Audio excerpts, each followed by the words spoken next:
When Trisavin Banneret was younger, the weight of responsibility and leadership had yet to place themselves on her shoulders. Before the Dämmeranians above crusaded into the Underdark, putting her people to the blade, she dreamed of being a priestess, a leader of her people, a beacon of hope.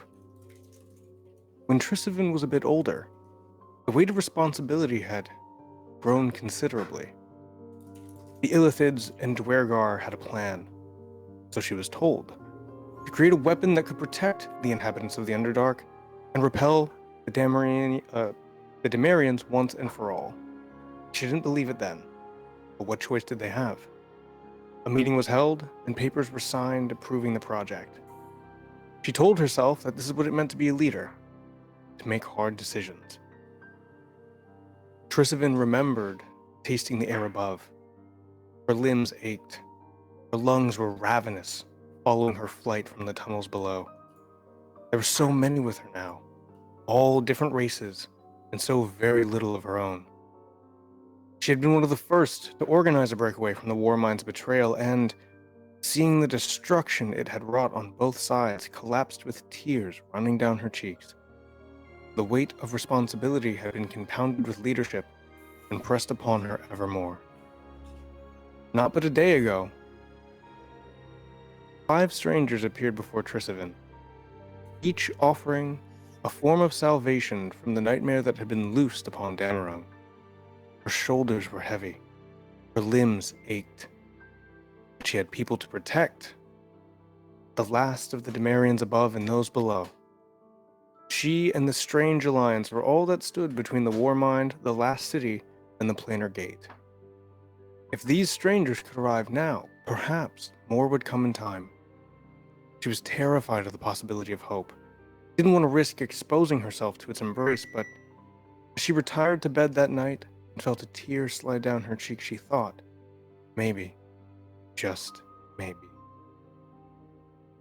We cut from this moment to the RBA barracks, where when we last found our heroes, our knights, they had seemingly had a very tense encounter with an Illithid known only as the Physician and his Nightingales. I believe you all retired, correct? Correct. Excellent. Yes. As morning begins to rise here on Dämmerung, noise begins to trickle in to the barracks that you all have been sleeping in. It's subtle movement at first. A cot rustling here, some springs squeaking, boots being laced, a couple of thuds on the floor below. And Grimnar, you feel a tapping on your shoulder. Hey, you awake? Well, I am now. You awake to find Calvin the Hob looking at you. He's all geared up. He looks rather well rested, despite several of the drinks that had been shared last night. And he says, "What is it? What do you need?" well, we're stirring up for the morning. I figured if you guys wanted to either head over to the mess tent, they have a breakfast there, but otherwise, seems to be a lot of activity over at the command tent. So, just wanted to say hello before everybody ships out here. Are we? But if you need anything, you can find me over there. Are we late? No, not yet. Okay. Didn't know. Like Good ask. A lot of activity at the command tent already. Like, Grimnar, I guess, realizing that they do need to get up and they got things to do. Will, is the rest of the party awake or is it just me? I'll let the both of you decide. Sam, is Muffy awake early or is Muffy in deep sleep? I'm gonna roll for it. Love that. Ooh, awesome. She is wide awake, bright-eyed, bushy-tailed, and painting. Just what she does best. It's almost meditative. A good kickstart to her day. How somebody has their coffee, she does a painting. Now, there's a difference in between. Is it a magical painting? Is it powerful? Is there a reason for it? Or is she just coloring pictures? Nobody can ever know. They never would, because it's the same look either way. I think what exactly is Muffy painting right now? She is painting the 35th Deep Dive Division. Is this like a portrait of the three of you, or is this sort of like yeah, your yeah, yeah, insignia? and like almost adding like a logo, but there's like blots everywhere of her trying to erase it, but can't quite, and trying to figure out what looks best. I like that. I think there's a couple of soldiers that are waking up and also departing that. Is this like, do you like have this painting sort of like tucked to your chest, or is it sort of like open and available to the public? Open and available. Like if there's an open desk or something, she's sitting there just drawing away and painting. Yeah. The desk where you had set up, what was it, Cabals and Krakens? Or the table Exactly. Oh yeah, Yep. yeah. I forgot about my own game. Yeah, the table that you had set up, Cabals and Krakens. You have a couple of people wake up in the morning and they see that and they're like, that's pretty good insignia. Like, can you do ours? And they, you know, occasionally like they're like, yeah, we want like two bones crossing over here and a sword, and then also like a laser. Yeah, can you do all that? And like maybe like a skull somewhere, you know? Like, Laser. and you know, now everybody's like, oh wow, a laser. Like what color laser? They're like blue. hovering No. around me as she's at this desk. And now everybody's sort of pitching in. They're like, yeah, wait, what if your insignia had like a sword, but the sword was on She's fire? like erasing as she does this. This Yeah, just it's a mess. sounds like walking into a tattoo shop in like a small Yeah. redneck town. Yeah, you walk into the most talented artist has now appeared, and everybody's like, yo, I need a tattoo, I need an insignia. Can you redo my armor? Can you transmog these boots? Because they look whack. I want some Probably. Nike Can Air I get Force no One right regrets right across my chest? You How got do no you regrets? spell that again? now. No regrets. NORE Grats. Rugrats. No not raggarts. Rugrats. GU Gertz. Like Gertz, go-gurt? Gertz, Gertz. yeah. Gertz. No regrets. Regrets. Can I get a What is demon he? with a bone sword through its head on my face? I want the demon's Sure. face to be my face. So it's just a face of your face. Yeah, it's a demon's face on my face.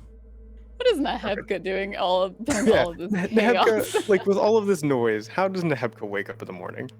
You know the thing we said we were gonna do was talk after stream, and then we didn't because busy life. We still should have did that, which is fine. The Hebka doesn't sleep. The Hebka goes into a deep meditation. That's right. Considering what she is and who she does. Woo. We've been here one what- night. That was fast. One night. That's all it takes. The 35th no. division. She's growing. 35. Considering her job, sleep is not an option. I think I mean there's definitely like meditation in the back. There's just like a very slow moving like cloud of sand just kind of just traveling around her. It's just very soft, very, very almost peaceful in a way, as she's just completely tuned out, not listening to the games happening, not listening to the drawings, nothing like that. She's just sitting down, her legs across. Actually, she's probably kneeling down, and her back is back, and her hands are just on her knees, and she's just focusing. Gotcha. Well, I think after the display that you had pulled off the previous night with both the sand wall and also just sort of eating your space, most of the And people in the being barracks, yes, Twice. Sorry. just two heads right through, and then the bottle. Oh, there was so much that happened in Nehebka. We'll figure out what happened. Yeah, we'll talk about like Nehebka's inner thoughts later, but for I now, thought you were going to say her inner thoughts. that's Oh, I just that's a want different romance session. Nehebka. Is she romanceable? I don't know. Secret option. Yeah, Yes. good question. All that. Yeah, she's just chill until it's time to move and get things going, because she knows that they have a mission. And did I ever push the long rest button? Yes, you did. Okay, great. Yes, great. Yeah, that's really what she's doing. Though actually, let me go look real quick. How long does it? Okay, I'll wait. But yeah, that's her. Got it. And everybody in the barracks sort of, they give you a respectable amount of distance, seeing what you've been capable of, and sort of just based upon your general demeanor, they know not really to mess with you. Calvin, however, will approach and offer you just a fair good morning. Hope you rested well. Can I get you anything? Do you need like a coffee, or do you need, I don't know, water? Anything? I am born of the desert sands. What exactly do you think water would do? Calvin just looks around. I don't know, man. If it make you, I don't know, hydrate you? Would you just get soggy? I don't know. How's it? I've never met a person made of desert sand before. He's just being polite. Maybe you could cut him some slack. I could cut many things. Slack is not one of them. Calvin Looks back at Calvin, though. The gratitude is appreciated, but no. Got it. Roger. He's thinking about the fact that you just. He's thinking about the fact that you just openly said there are many things that I could cut, and Calvin definitely was like, I don't want to be like bisected right now. I'm just trying to be nice. So at this, you all hear a whistle from outside, and a couple of louder, gruff voices go, "Gather on, morning call." And at that, the crowd surrounding Muffy, Calvin, and everybody else, they all sort of snap their heads towards the tent flap and then immediately begin to file out. You hear a couple of them muttering like, "Oh, great, more trenches to dig. Oh boy." You hear another one going, "I hope they have a decent breakfast. I'm really tired of eating that slop and that gruel all the time." And then a third one goes, "I really hope we can get 2 laser swords and a skull with a flamethrower. That would be so cool on our breastplate," as they all file out and leaving just the 3 of you in the barracks. She's sitting there, like, dropping this paintbrush, hands kind of outstretched on this desk or on this paper, and like, oh, this is the worst painting I've ever made.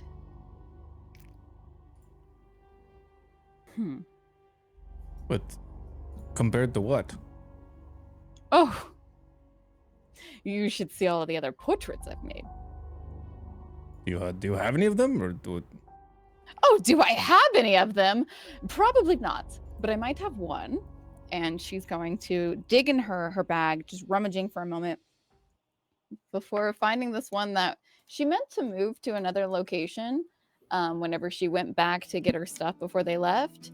And she ended up just keeping it on accident and rolls out this perfectly scrolled portrait of the Grandmaster in a mustache. See? It's art.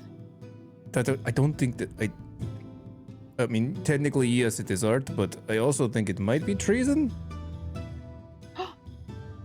I don't know that the Grandmaster would like that, do you? How dare you? I mean, I'm not going to tell her. I love it. You think so? You always seem so stuck up to me. Stop looking at it. She says, turn around a little like shy now. And she pulls it down next to her and like back to you. She's like, would that be offensive? No, that's too beautiful. She says, she's kind of rolling it back up again and then re-putting it in her bag. Ah, you just don't know art. It is in the eye of the beauty of the beholder and all that stuff. Okay. Just gonna shrug. There is a part of me that would love to sort of see the interaction of going to the chef and being like, remember how you said you didn't know the Grandmaster? This is the Grandmaster with the mustache. Oh my god. Becca shows up in campaign with a mustache. Oh, you got my good side. There we go. That's the new season. That's the new season look. I'm just imagining a Terminator spoof where walks in. Have you seen this lady? Seen this lady? I'm looking for this lady right now. But at this moment, is there any sort of morning spell work, ritual craft that you all want to do before departing the tent? I think. Where are you? And I'm so sorry. Okay. Yeah. I think just because it's been a day, it might be smart for Nehebka to divine the actions of the two who went towards the space. What do we call Mountain, it again? yes. The mountain. Oh, yeah. Just to know what they're doing right now. Yeah. Okay. Because we knew they were traveling there or going in that direction, but what are they actively doing? Because we're going to be heading that way. Okay. Love this music. Oh yeah, that song slaps. And I would do that as a ritual, so I'm not using that spell slot. Yeah. No. Hey, we need those spell slots. Keep those spell slots safe. Okay. So divination is just, this isn't like the divine sort of guidance. This is just you're looking in on somebody, right?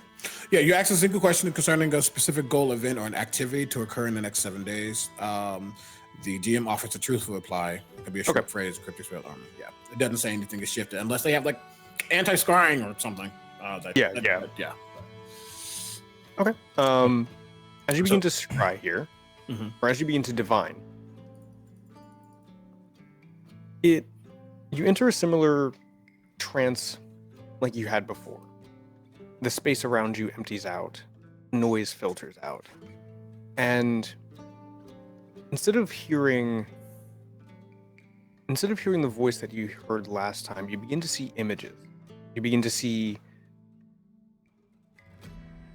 darkness, a sort of lightless earth, tunnel works. You see metal beams. You see piles of muck. You can hear sloshing footsteps. You can hear two pairs of breath. And there's a warmth that you suddenly feel in your abdomen that begins to spread out from your side to your hip up to your ribs. And through this divination, you also feel the sensation of a grip against your ribs. There's something of a bit of labored breathing here as one of those pairs of breath sounds more haggard than the other one. There's a feeling of caution, but haste. The more that you divine, the deeper that you go, you get the sensation of violence, fear, but all the while responsibility and duty. That whatever these two are doing or going towards, regardless of the hardships that they've encountered, they are pressing onward and still moving. So it doesn't seem like they've gotten there yet. No, they've not gotten there yet. But they're still going. Okay. And it's okay. And I don't think that one is actively hurt right now, but just they've been getting hurt but pressing on regardless. Mm-hmm. Okay. Great. Yeah, you get the feeling that from this divination that they have encountered resistance. Yeah. But the two of them are still pressing on. You don't get the sensation of sort of like active movement. Like this is presumably like a period of rest and that they have been through some stuff. Yeah. Okay. Is this all strictly feeling for Nehebka, or is there visual for you? It's part of the divination. So honestly, you would all see. It's funny. I used this analogy somewhere else, and it fits perfectly here. You would see in the middle of the meditation, suddenly more sand starts to form. Not suddenly, but you'll see more sand start to form a dome versus just it being floaty. And it's almost like a clear dome around the Nehebka, but on the inside of the dome, it's almost like the sphere from Las Vegas. She's like seeing these images pop through in the divination. So right now you all see suddenly a dome form around the Nehebka, but you've seen that happen before when she's meditating and doing divining. If that dome is the sphere, does that make you Bono?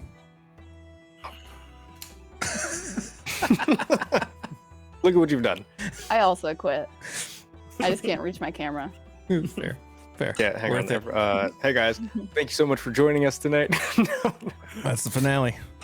But yeah, so and you all, and correct me again if I'm wrong here, but so they can also see what you're seeing in this sort of sphere of sand. Unless they were in the sphere with me. Okay, Which so right if they're now, not in the sphere, they can't see it. Yeah. Got it. Yeah. Do Okay. we take that as it's a welcome thing when you do it? I think it's one of those things that let me think about this. Because we've already made it canon that you all, if she allows it, can go through sandy barriers. Just poke her head. So I think if unless it's something that she has said like I need to be alone with, if you wanted to come in and rest with Okay. her, you probably could.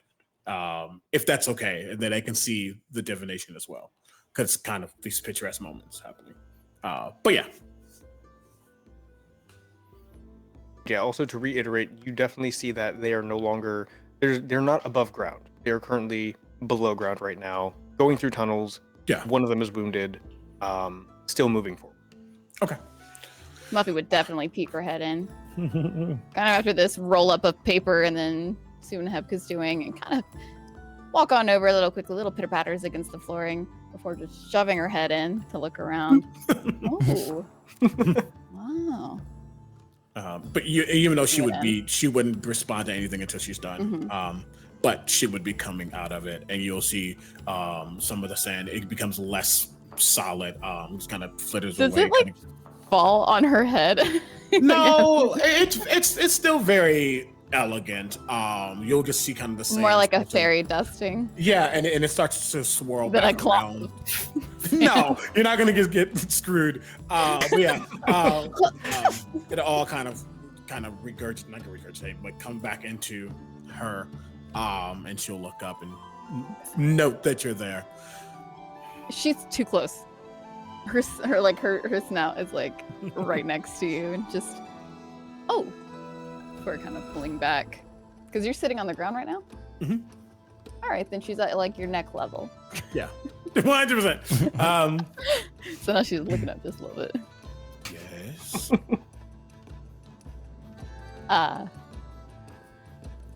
Anyway, Grimnar, did you see that? No, actually, he didn't stick his head in. He's kind of I don't know, he's old-ish. I don't know. He's been around a while, he's very stiff, so he's been in the corner, like just literally like stretching the whole time. But really like making a scene of it. Just like Like somebody who yawns real big. yeah. Like he just can't not. He's just like spinning to the side. Ooh. Excuse me. Just everything I is thought body. that was a laugh for me, but Everything his body's just popping and cracking and like just like shaking it out. He's just I think he'd be peeking his head out the tent flap too, because everybody went out and like everyone said there was like a shuffle going on near the command tent and stuff. So I think Grimnar would be poking his head outside to see like out the flap, see what's going on. Are things progressing? What's happening? Give me a hot perception check. Oh, Oh, hot. let's see. that's pretty It's not cool. bad. It's warm. Yeah, that would burn. So with that perception check, you can see that with the sort of morning sun, people are also slowly rising out of their tents, immediately going about to sort of maintenance. You can smell that there is a breakfast coming from the southern part of the tent where the mess hall was. But the one thing that you do see coming from the command tent towards you, very slowly, is one of the nightingales. White mask, walking without much. There's not much of a haste involved. There's not there's nothing urgent about their stride, so to say, but you spot them coming almost as if they have like a huge sort of like spotlight on them, because everybody's giving them this wide berth. Nobody wants to be near one of these nightingales at all, and it's coming right towards the tent. He'll just kind of like honestly just kind of shudder for a minute, like, ugh. And then one of those creepy doctors is coming. Ooh. Nehepka will note that. Stand up. Before Nehebka stands, Oh, okay. Muffy would extend her hand to I'm so help you scared. up. She It'd be will more take like the how you hand. put your hand on like a table so you can help yourself. Yeah, But 100%. she's strong. She knows that. She's Yeah, like, 100%. She will either hand for a will moment, she but do then it like take so it. elegantly? Ooh, Yeah, happy pride. she does Yes. not have smooth hands. It's super. It's rough. It's coarse. It's okay. Her hands are Um, furry. I think everything is smooth fair. for her. What's Uh, what's the grit of Nehebka's hand? I mean, I don't know all them scales, Ooh. but Steel it's wool. rough. It's giving Like steel wool proper down. sandpaper. Yeah. Proper 60 grit. Oh, I Mhm. think some of my skin just came off there. Oh That god. made my It's teeth like hurt you for some shouldn't reason. let big cats lick you because their tongues are actually super. Maybe that's why it doesn't Yeah. hurt her. Probably. There you go. But that she will accept the hand and accept the help. I think she's been around people long enough, especially in. Hey! Natural. I wanted Look to at see that. how well I could hold myself together, and she is like a statue. Nothing Mhm. is breaking. No sweat, no nothing. She's just helping and watching you rise. Sam, how many nat 20s is this now? I don't know. This is a weird campaign. Why? This has been like all aren't nat normal. 20s. Yeah. These aren't normal. Trust me. Just wait for combat. Yeah, there's the ones. That part, yeah. But yeah, Yeah. gets up, helps, stands, kind of gives a look of appreciation as much as you can. And she's just smiling, like that kind of gummy jolly smile. You see that Mhm. opening when a pup's really happy. When the pup's really happy. Yeah, she will look at Grimnar. She doesn't have anything that's other than like the scimitar that's kind of off to her side. She'll wait. Alrighty. As this nightingale gets in range of the tremor sense, Nehebka, you immediately feel again that almost sort of unnaturally still beat of the heart. Whereas all of the soldiers around you, there was, you know, various heart rates. Some of them Mhm. much faster, some of them obviously some more anxious, like, a normal living, breathing sort of thing. This is so still and stoic as to almost be just unnerving, unnatural in its purest form. And as it gets closer and closer, the nightingale eventually appears in the door flap, and steps in, arms sort of just folded behind its back neatly, its stance not betraying much of its sort of intention or anything, and it gazes at the three of you before saying, "My master has wished to see you in the command tent, if you would be so kind to join us." All right. We had to go there anyways, right? Mm-hmm. Grimnar also, similar to how he did the plague, the physician. I would also like to adopt one of this guy's resistances, because they're wearing masks, right? Mhm. So I think I'm just trying to use that as a sense of like, is this like somebody or something I've encountered before, or Okay. is this something like the Illithid, which is more new? Like, is he also a squid? I think what you're getting here is, so the resistance that you're going to receive from this nightingale is going to be a psionic resistance. However, when you adapt this sort of resistance from this target, this form of resistance that you're taking, and follow me along here if this makes sense, Mhm. it does not feel as otherworldly as the physicians did. Whereas with the physician, you were literally peeling into an alien entity. This sort of psionic resistance, you end up coming to understand it as this is something that has been trained and also applied. Gotcha. Does it? if it's a trained and applied, does it feel I don't know what the word is. Does it feel like it's arcane or natural? Would I know? I'm gonna have you make 2 checks actually. Okay. I'm gonna have you make an Arcana check to determine if it's a magical resistance. Then I'm gonna have you make a Nature check to determine if this is a natural resistance. 9 on the Arcana. Well, you rolled acrobatics there. Oh, I did. You're right. That you did. Man. Doing a backflip to determine God how I'm an idiot. resistance. Worse. It's the same. It's Well, a 9. hey, Honestly, that makes sense. Consistent. Nature is a 18. well, there you go.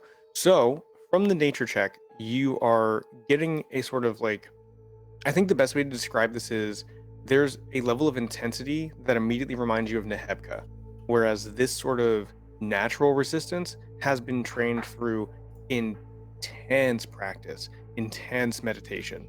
However, even with the 9, you do pick up that, well, you can't detect where the sort of magical resistance is like originating from.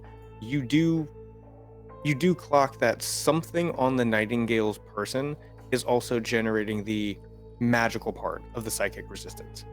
Or the psionic resistance. And does and it's, sorry, this might be too much to ask, but as I'm adopting that resistance and obviously feeling what that resistance feels like, does it feel like it is something related to the physician? Do they they had a magical resistance, but does the vibe of it, the aura of it or whatever feel similar in nature? A very thin sliver of it. Whereas if the physician's psionic resistance was seemingly so natural and so alien as to be a lake, as if like, all right, cool, we're pulling from a lake. This Nightingale is like a puddle, still a body of water, but not as deep, not as wide as the physician's particular brand. Same, but different, but still same. Got it. Yeah.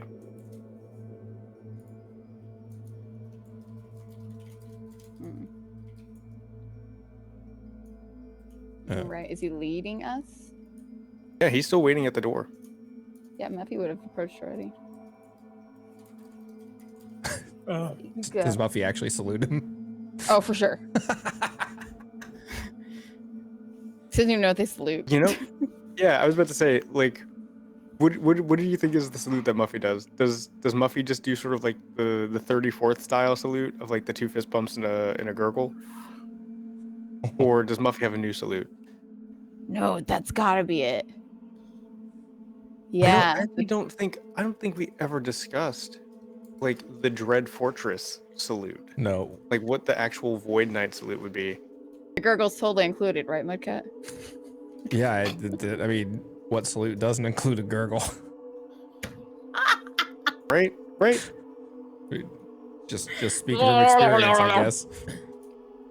You know what, Muffy? I'm gonna let you, Sam. I'm gonna let you. You don't want to give me this power. No, please don't.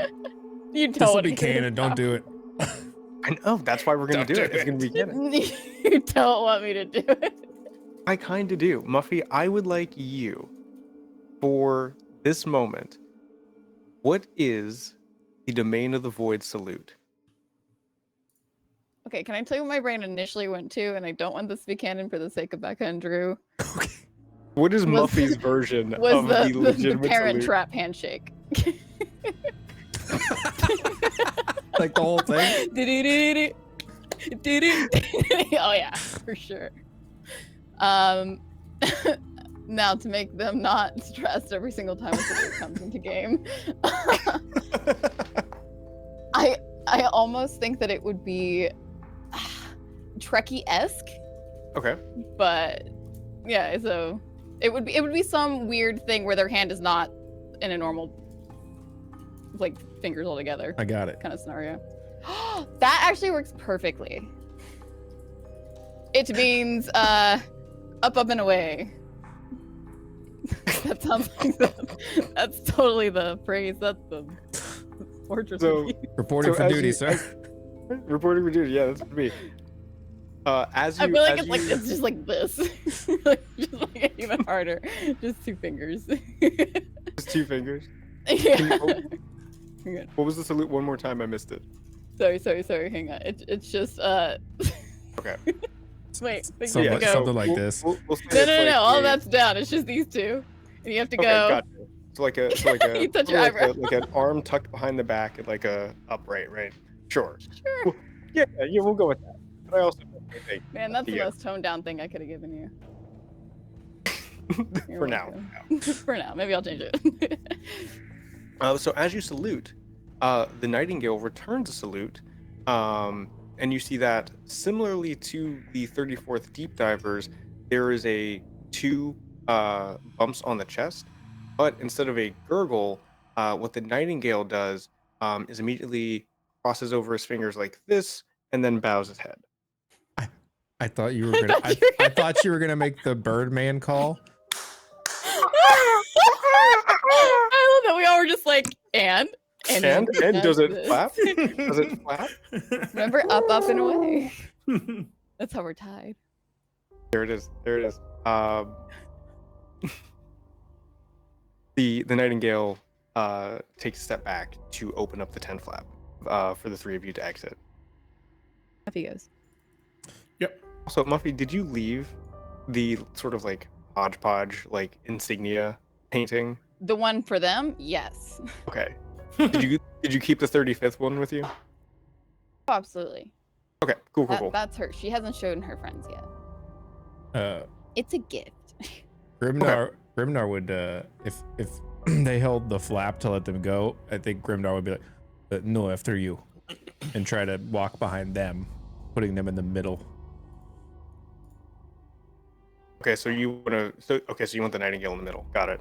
And then, yeah, until Nehebka leaves, the Nightingale's still at the tent flap. Oh, she would be coming with. She's just a silent person. She doesn't need to broadcast everything she's doing. That nat 20, huh? I also lead her to the tent elegantly. Period. Yes. No. 100%. Yeah. Leader. Yeah. She'll be And I following bask in her glory. right next to or right behind Muffy. Okay. As you all are now heading towards the tent, see people walking by, and they're all looking. As you all are moving by, several squads, several groups that see you all walking with the Nightingale, you see them tense up. Like some of them like stop what they're doing. You know, like you see one soldier like carrying like a crate of like potatoes, and he goes like, "Whoa, okay." Other people immediately stop and break out into a like half salute. Some of them obviously pay respect to the Nightingale. The others are sort of just like diverting their attention. Grimnar, as you keep trying to put the Nightingale in the middle, the Nightingale keeps stopping and is like, "No, after you, please." No, I insist after you. And you all keep doing this. You just like walk hand on hand or hand shoulder on hand shoulder. Yeah. Yeah, the After you- Nightingale will take after you- 2 steps, after you. wait for your 2 steps to get ahead, and then you'll stop, and then it'll Muffy repeat. and We Nehebka just- are already we keep- waiting at the other We keep tent. opening a never-ending series of doors for each other, like when there's like a double door in a restaurant, and like you open the first Yeah. one, and then you know what I mean. We just keep No, please, trading. please. Here you go. Just As you all approach the command tent, there are far more people assembled here than there was the first time you came. In addition to the 2 drow guards that were at the front, you also see that there is a small group of fully armored Wergar. Their armor is a charcoal gray, but where any sort of trim or decoration would be, it is a black and red sort of checker pattern. And on their helmets, where the brow would be, it is a intentionally painted to look like ash, but it's just a sort of smatter of silver across the brow. And this would be Gund Ashbrow's personal guard. You can see the red caps that were with Grim standing outside. And then there are how many did I say it was? The other 4 nightingales are also outside of the tent. As you three of you approach, you see everybody sort of regard you in this moment, and one of the red caps like, "All right, finally, get this meeting started." Well, you were waiting on us. One of the Dwergar pipes up and says, "Well, you all are the honored guests." Wait, so who's in this room? This is currently outside of the tent. So there are Dwergar, okay. Drow, goblins, and then the nightingales. Okay. Then Nehebka, where is Trisivan? One of the Drow speaks up. "The War Mistress awaits inside." Is this truth? Yes, 100%. So be it. Who walks in? As soon as you all walk in, I like the little salute there. Yeah, she does her. Little. As soon That's as you all so walk hard in, to do. you're crossing your fingers, like So this ring finger, over you pinky. see how this one is kind of stuck? Yeah. I had to have surgery and stuff. This one doesn't close all the way, so I have Oh. to like hold it back from these ones. Gotcha. It'll go up. Yeah. Okay. As This you one's way cross easier. over, there we go. As you cross over, you all are immediately greeted by Trisivan, Gund, Grim, and the physician, who is not wearing his full covering mask this time. The parchment map that you all had seen the first time with sort of like the battle lines and everything, that's all gone. There is simply a couple of refreshments on the table. There's a little bit of a sort of like a food spread. You see like some various forms of like breads, a couple of cheeses, a couple of jams, tankard of wine. And as you all enter, Trisivan humbly nods and says, "Thank you so much for joining us this morning." Thank you for waiting. "Certainly. You all are from the Dread Fortress. You all are perhaps our last hope. I would not want to start this meeting without you." And what does this meeting entail? Is this where you reveal what was spoken to us about yesterday?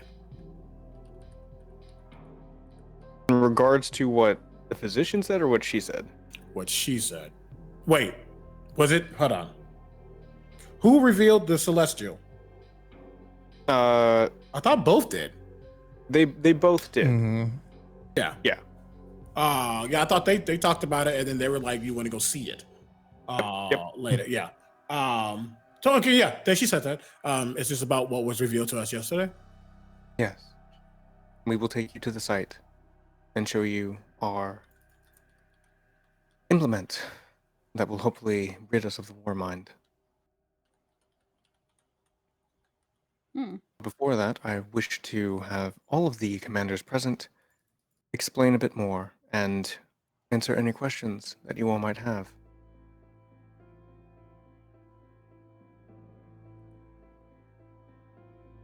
Do we really have any questions after seeing what Nehebka was able to show? Because I feel like that would have answered a ton.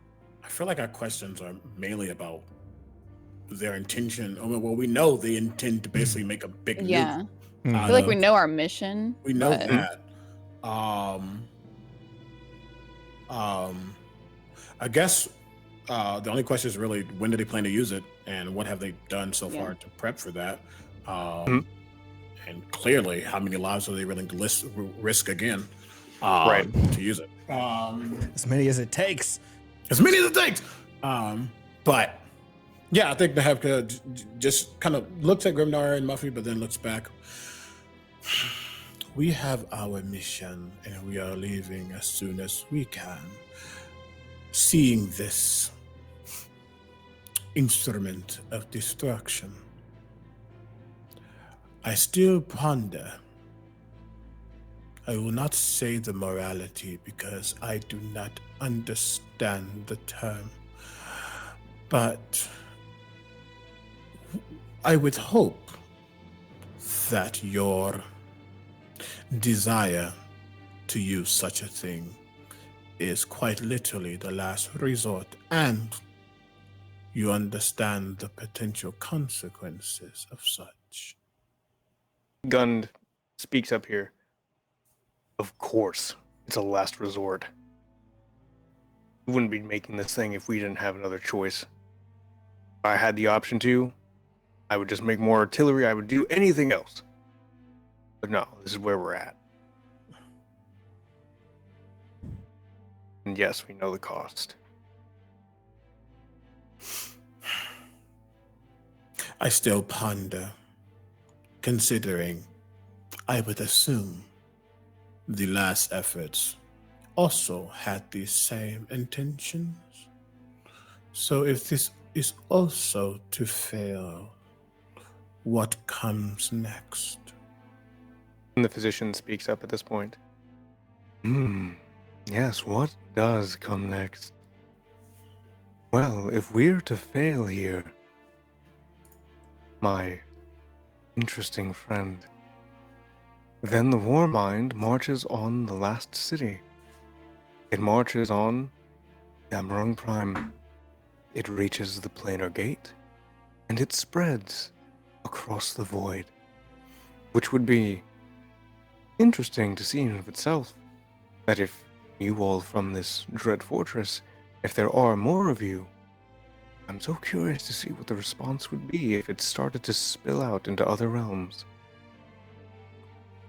I don't like the sound of that. Yes, you almost seem curious to let it happen. Only as curious as... no. This is a curiosity that I do not wish to see fulfilled. More of a nightmare. Something that I just had to vocalize. Can I roll for bullshit on that? Like, Yeah, you can insight him. This guy seems. I mean, the way you said that, it was like, and maybe that's just me reading into it, but I'm like, he seems Insight like he's him, kind of yeah. hoping for that. You can't really get a good read on him. Right now, he just seems...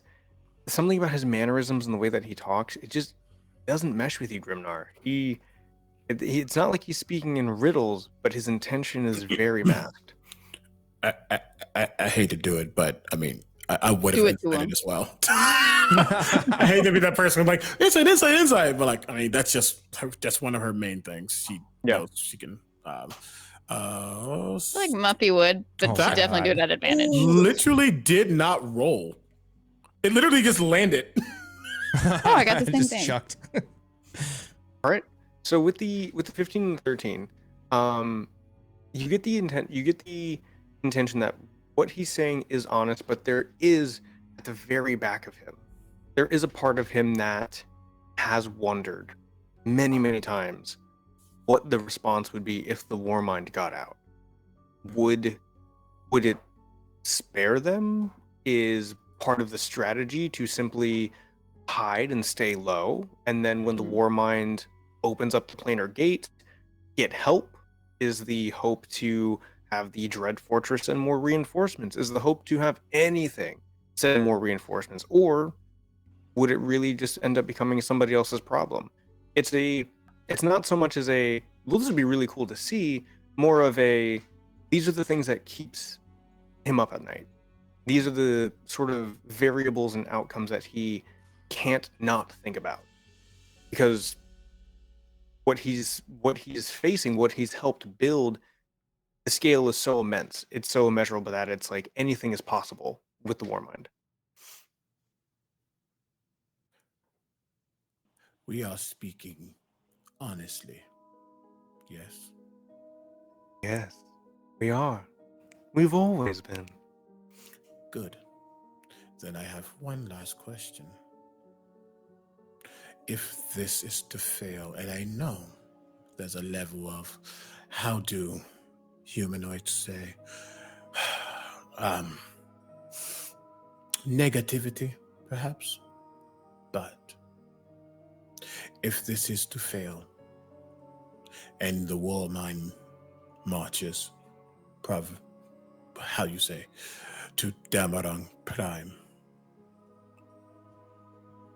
do you decide to fall? Do you decide to fight? Or do you decide to join? When you say this, when you say, do you decide to fall? Triss cuts in and goes, we will fight. We will fight to our last breath, no matter the cost.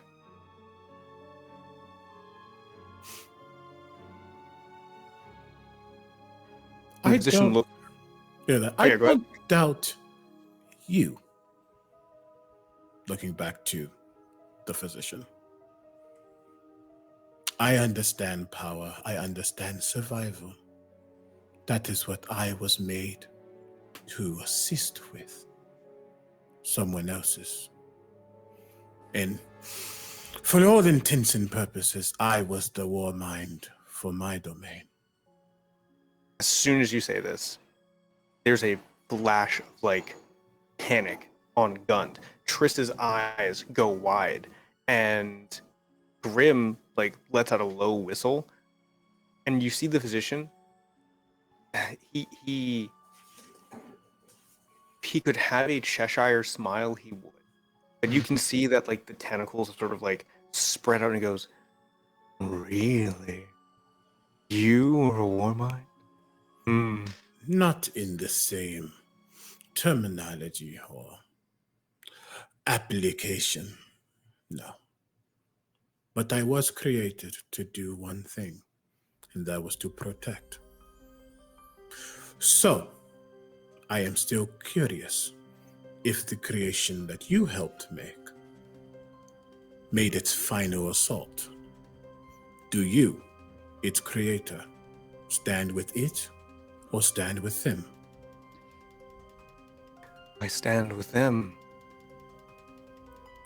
Warmind, if it gets its hands on any of us, will more than likely add us to its... How big is it now? 20 millions.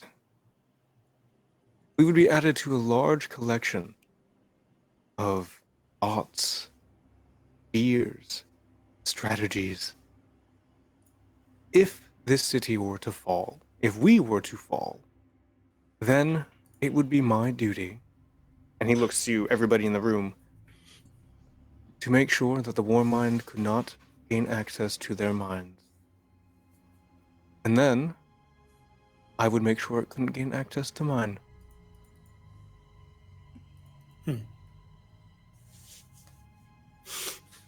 Time, as the sands say, will tell. And they will take a step back and let Muffy and Grimnar speak if they wish to. Mouth agape. Muffy's just A watching. dog aghast. Yeah. Yeah, shock. But like, you maybe don't notice it too much because she's also a dog. So there's like a panting.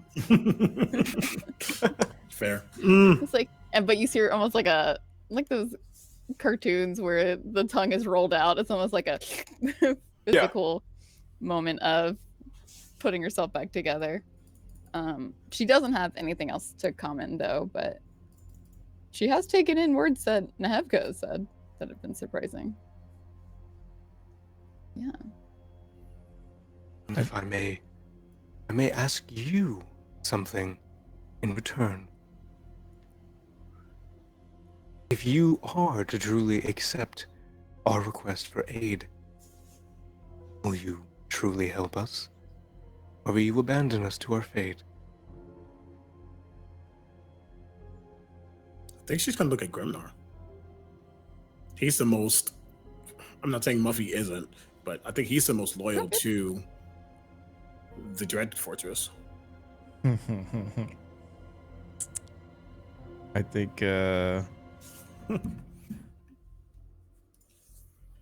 Grimnar still staring at this guy because he's really just not liking the vibe off of him and his nightingales, and still not really trusting his motives. I think he would just look at him and very, very kind of shortly say, "We will do what chaos allows."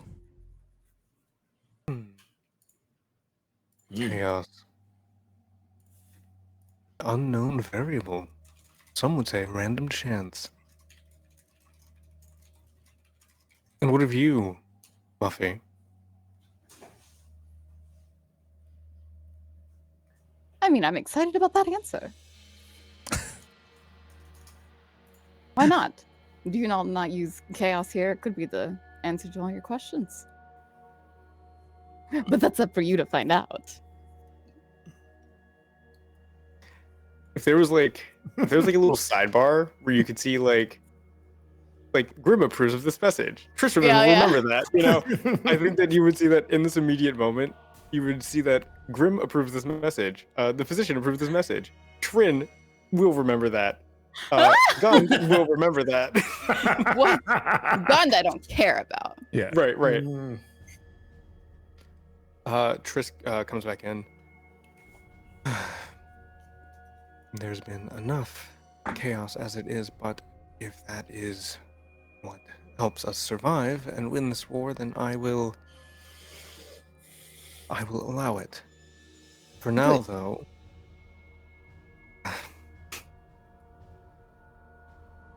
allow me to ask you this. Muffy, was it? Yes. She stands up a little bit, like more straight, being addressed. Do you have family, Muffy? I do. I have a lot of siblings. Whew. There was a whole litter of us. And you see her smile at this. She goes, "What would you do to protect them?" Anything. Why? Anything? Why do you ask? I want to make sure that you all speak of chaos as this a force, as if it would be on our side. And if you had the option to protect your family from chaos, if you could enforce an order, if you could do whatever you could to ensure their safety and survival, I'm merely asking. I want to know how committed you are to this. I'm committed to the Grandmaster. If she asked me to do anything, I would do it. See. Well, I can accept that. No, but Hepka's gonna. You actually see Hepka. Muffy is much stronger than Hepka. Actually, any of the three, 100%. Hepka stands right in front of her. Muffy gets. She's no longer smiley or friendly or like moving about. She's very still. When this conversation continued. Do not mistake our intentions. We have a job. We have a goal. It would seem that our goals are aligned. We all wish to stop the Warmind, as you call it, for different reasons, it would seem. You have a much more connected purpose, much more personal connection. And if we are correct, what we are here for also resides within this Warmind. Yes. And we will take it and destroy it if that is what we must do. And your eyes glance to the physician for a moment and look back to Tristan. It was stated that if you all fail, this might infect other places, and that would be antithetical to what we must do. She takes a step forward directly to Tristan. So again, do not misinterpret our intentions. We have our job, as do you. One more step. But I would hope that your intentions Do not turn your malevolent gaze towards us. I would not dream of it. As one who does not dream. Good. She floats back. The physician will remember that. Muffy will remember that. Well, Listen, don't be getting nuck if you buck with Lil Muffiana, okay? Right. Yeah. Nahipka got a nat 20 off of her. Like, yeah, they're solid now. Well. Oh yes, Grimnar. He was just gonna. Posturing aside, what is it that we want to do now? How do we move forward? We're going to take you to the site of the solar. Yes. We're going to show you the warhead. And en route, we will tell you of what our plan is to use it. We currently have one warhead that is ready to be deployed. And we're trying to build more. All of that's currently where the solar has fallen. Our hope is to give you the warhead, and within the next day or two, start our operation. Well, then it seems like we have a plan.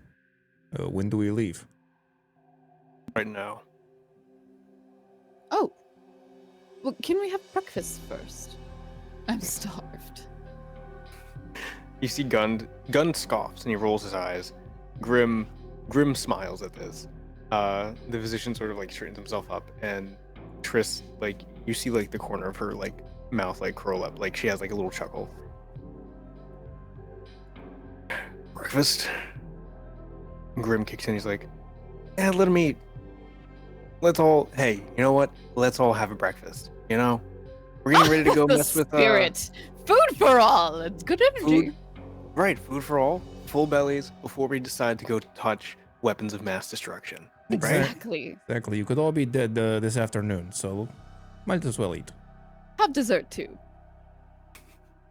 I intend to. Don't worry about that. And with that, everybody sort of separates out for breakfast. Do you all want to go to the mess tent or skip over this breakfast and then go straight to the camp? I'd be like, could we like either grab something and go, or Yeah. Mm-hmm. I think time is of the essence for sure. Yeah. But Yeah. getting food is also important. Just some hash browns.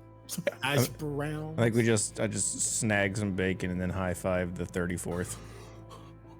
Oh yeah, like go down a running line.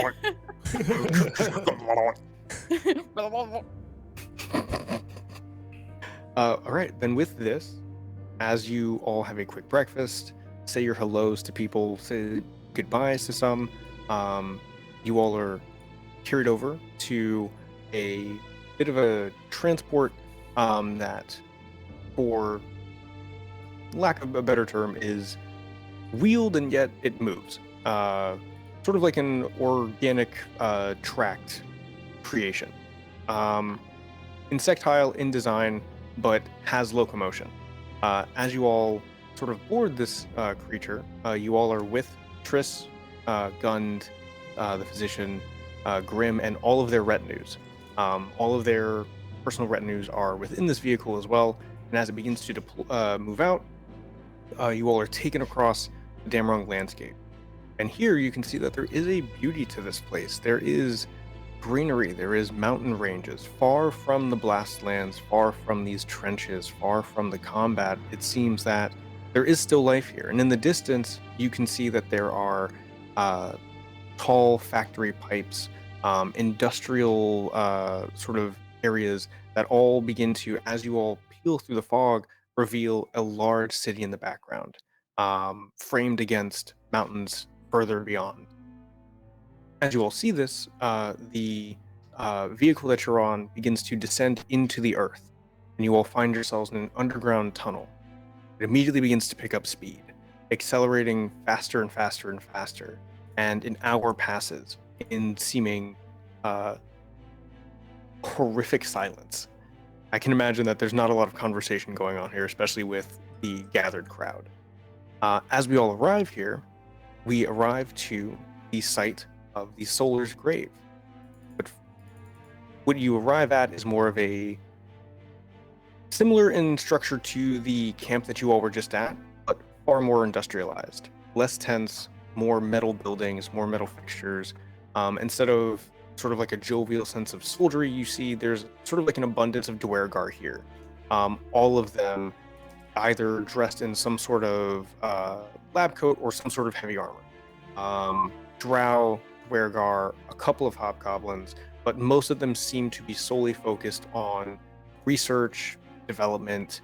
You will see that there's a large collection of weaponry here. There are cannons, there are crates of shells. You all can see more of these sort of like designed of like organic machines. And some of them have, some of them look similar to, was it trolls? Trolls are the bigger ones, yeah. Yeah, some of them look more like trolls that have a carriage on the back, where you can see that there are various colored crystals attached to like a swiveling turret mount. Some of them have like crossbows on them. This is far and away more of like a research and development styled facility than it is like a war camp. And we're like completely underground. It rises up. Oh, rise. Okay. Yeah, as you all get out of this tunnel, you all arrive at an above ground sort of research facility here. All right, we're here. Everybody out. All right. Damn, go off. It's kind of bushy, but okay. Scarier than a hepka. You mad or not? Gund is very bad. Gund is always bad. Right. Gun is pressed, and yeah, gets off. Not worried. Just waiting to see what this is and what they intend to do. So, I'll go ahead and move us over Ooh. Oh, to the Solar's grave. that is such a pretty map. That is gorgeous. Yeah, it's a really cool map. Crazy. Who's this artist? Shout out to Che and Peku. CZ and Oh, Piku. yeah. Is it I Che never and knew Peku or is it this. CZ? CZ and Piku. Yeah, I think it's easy. I've heard it pronounced Che I've heard on both. some other places. Yeah. I've heard both. Anyway, CZ and Peku, Che and Peku, they have beautiful battle maps. This one immediately stood out to me as like, this is some cool stuff. Gorgeous. But yes, as you all arrive here, you all walk to an overlook, and all of you see this fallen, colossal corpse of this winged, beautiful deity. Even in death, the coloration, the iridescence of its armor, the luster of its gold, even the purity of its wings, the white, despite some areas being besmirched with mud and even small flecks of gore here and there, it is a beautiful fallen divinity. Gund seemingly looks at it you can see that there's pride on his face as various crews sort of work around the Solar, taking various pieces of bone, extracting some of these golden bits. You can see that there are effectively like large drill-like syringes seemingly trying to extract the marrow from various bits of the bone here. Every part of the Solar that has not been fully taken and used in the construction of their sort of weapon is in the process of being tested and refined. Trisavin, on the other hand, you can see that she looks there. It's not as if it's a visceral revulsion, but you can see that the look on her face is tight. She is very still in this moment. Almost the exact, yeah, I would say the opposite of what Gund is expressing. Grim doesn't really pay much attention to this.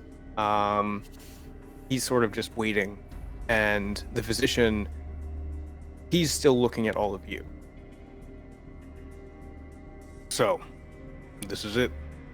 This is the solar. This is what the people above, the Dämmeranians above, they called it down.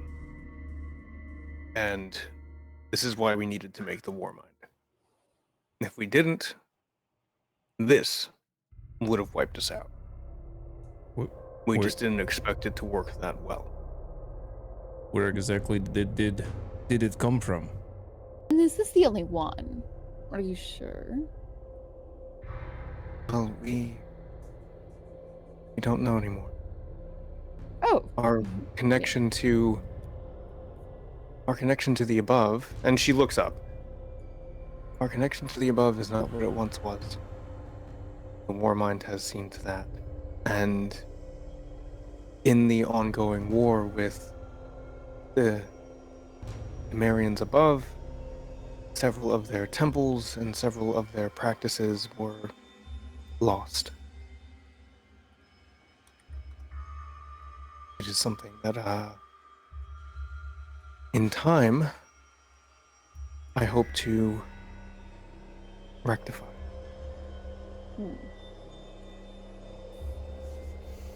I think Nahepka's staring at this entity.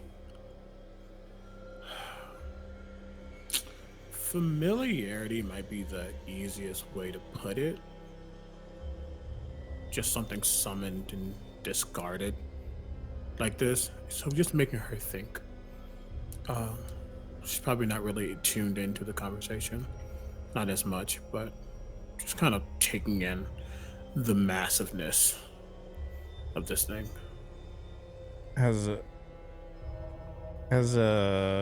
Would Grimnar have seen anything like this before? Like of this scale? I don't know. I mean, that depends. I think if anything, I mean, you tell me, Grimnar. Has Grimnar seen like colossal divinities? I would say, I think of the three of you, Nehebka's probably the only person who actually has interacted with something of this scale, or at least of this stature. But I mean, you tell me, Grimnar. Like, is there anything within Grimnar's past that would have put him in front of something this truly large? I don't know. I don't know if he probably would have encountered something this large, specifically, but I do know that he would have heard potentially even just tales from other soldiers who traverse the void,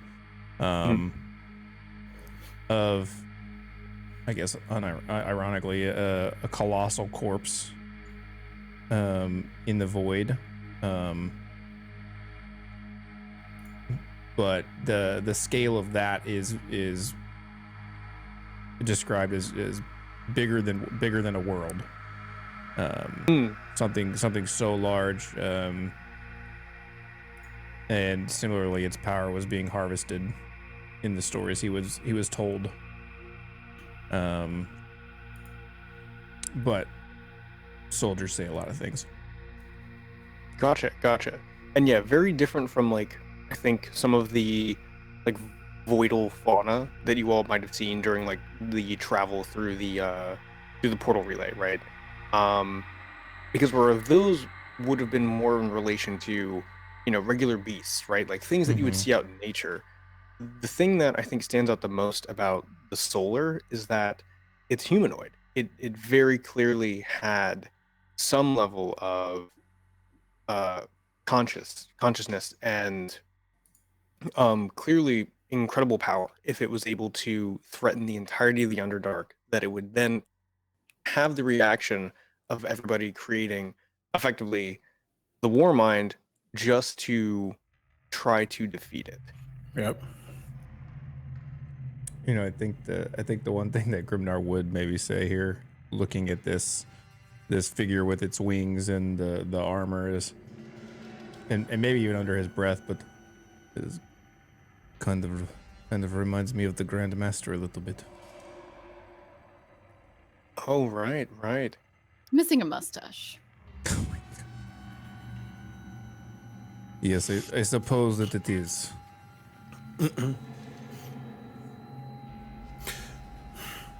That's right, because the Grandmaster and the Arbiter have wings. That's right. Mm-hmm.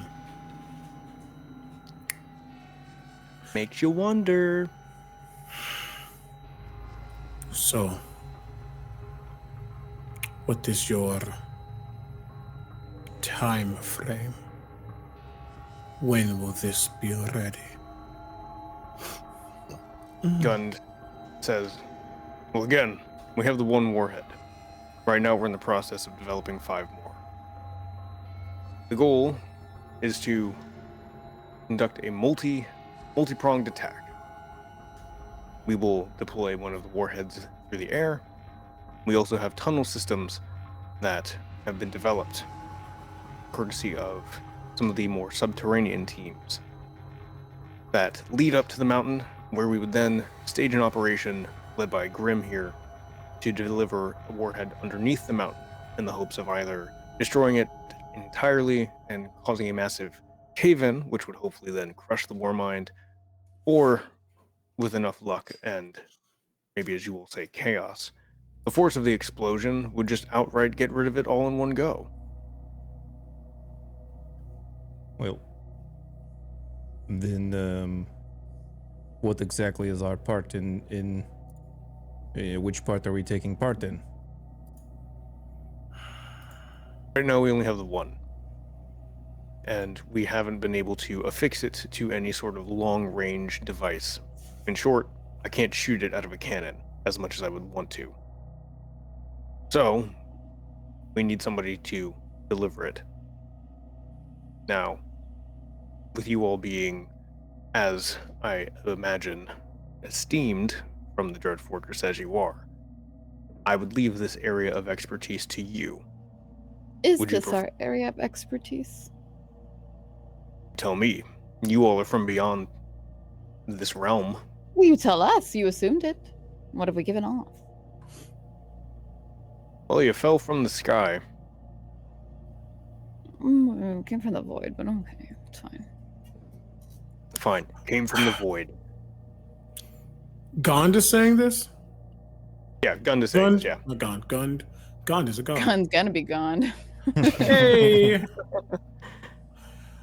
I'm sorry, and it might be CB, but I was considering Nehebka's very wise. I think she's also picking up the same vibe. For a group who were so willing, even if it was under extreme circumstances, to sacrifice many people to create the Warmind, the thought of not having someone able to deliver this to the mountain, to get it there, before we got there, does not math. Same thought. I might have What I was misspoken. thinking. He did say that the operation would have been led by Grim. If it was to go Sorry. underground. Yeah. It'd be, sorry. But regardless, do I think that they have found, well, I guess it's two-pronged. One, do I think they found an opportunity to use us to get it closer, and then also kind of have us be the sacrificial play? Ooh. Because we're the ones close, they're not sacrificing anyone else. They're not. I feel like the first That's a thought good for thought. them should have been, who's taking it? Mm-hmm. Because whoever takes it probably won't be able to get away. Are we a So are they out to sacrifice kill us? play for them? Do you want to roll insight? Yes, I do. I want to as Also, well. I'm guessing and that. it's- Oh, go sorry, good. Right. I was just gonna guess that there's a convenient, like 2-meter wide vent that we have to drop this thing into on the outside of the Warmind, or somewhere in a trench. That's where we're gonna be. I am also not hiding the fact that there is, you can see her looking and thinking, and suddenly sand is starting to envelop her, and she just says, "I wonder," underneath her breath, but not really underneath. That's guidance. I am clearly affecting this roll. Okay. So I'm just gonna do that. I'm not gonna do concentration because it's gonna get used immediately. Okay. So this is going to be insight. Oh, boo! It was on 17. I'm so mad at that. So what you both pick up here. Hold on. Is there anything else you want to do here? That's 17. Oh, I'm so mad. Oh, I'm so mad. Wait, do I have anything to shift this? Anything? No. My passive's higher. Whatever. I'm mad. It's fine. It's cool. Okay. So you have a total of 17 mine's a here. 15. There's a 15. Okay. Mm-hmm. So with the 15 and the 17, I think that you both are picking up on a bunch of things. There is the idea of a plan. They were going to have Grim do this. There's obviously information missing here. Because you're right. It does seem absolutely bananas to just take a warhead into a place and not really have a sort of, measure established for, hey, how do we detonate this thing? Or how do we make sure that the person taking it gets out? Are they actually going to get out? Like, who's drawing the short end of the stick here? I don't think that you do not get the feeling from the physician or Trisavin or even Grim that they were going to use you all as lambs here. I think that from Gund, you all get the feeling that while it's not something that he had planned or thought about, he's willing to make that. He is willing to let that happen because Like everybody else sacrifices? around. Say again? Like sacrifices? Yeah, like as long as it gets done. Yeah. Gotcha. And there's sort of almost there's almost like a strange sense of trust here that because he said that you all were from above and beyond. There's this sort of undertone of he almost sort of expects you all to, or hopes that you all will like have some sort of miraculous like we're save. superheroes almost. Like we can Right. do it better than Yeah. someone else could. Okay. I have a question for you all. So there's only 3 of us. This is a pretty mighty mission. Gund, would you like to come with us? For my part of the It would operation. be very helpful. Especially as somebody who knows this so well inside and out. If you were to be taking anybody with us, it would either be the squid or it would be Grim. My Why? task is going to be to direct ground forces and our artillery forces to distract the Warmind. Yeah. Send him a letter. You can tell us what to do. He sort of catches your tone there. It's like, our goal is to launch a multi-pronged assault here. And together I'm we going can do to be in the blast lands. it. Are you? Are you Sort going of to takes be in a tent outside of the blast lands? Takes a step forward. She does too. Are you insinuating that I'm not going to be fighting? Are you insinuating Yes. that I'm... I am. How did you pick up on that? Very wise you are. Yeah, no, I don't like your tone. Can I intimidate him? Yeah, go for intimidation. That's gory. Go for intimidation, yeah. I like this. All right, watch it be a 1. No, yeah, we've been not rolling well Oh, today. Ooh, Oh, almost though. Could have been a 1. Would have been funny. It would have been. Can I That's stand? a Can I 14. stand behind her and bare my bare teeth Can I get Wanna- advantage? to help her out? Yeah, do you want to provide the help Can I action just here? stand? Yeah. Just stand behind her as like a giant bear, like. "Grr." Yeah, go for it. I think Right, so even with his retinue here, he does not know enough about the 3 of you to put absolute faith in his retinue. So yeah, Don't go worry, ahead and buddy, roll me that again neither. with advantage. Sick.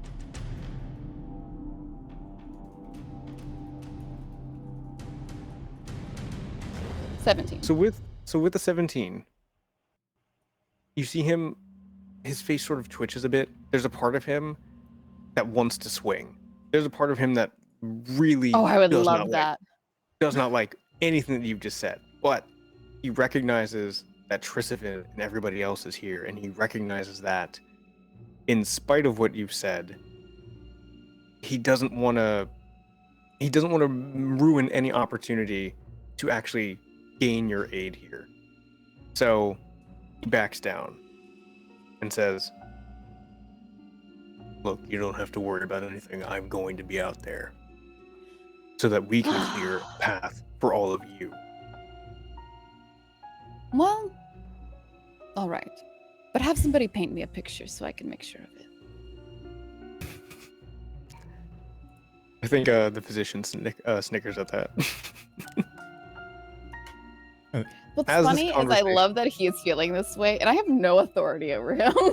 No, not at all. I think Not at all. At this point, with just kind of them having this stare down and standoff, that Grimnar would eventually chime up and just, I'll carry your bum. Just give it to me. We're going that way anyways.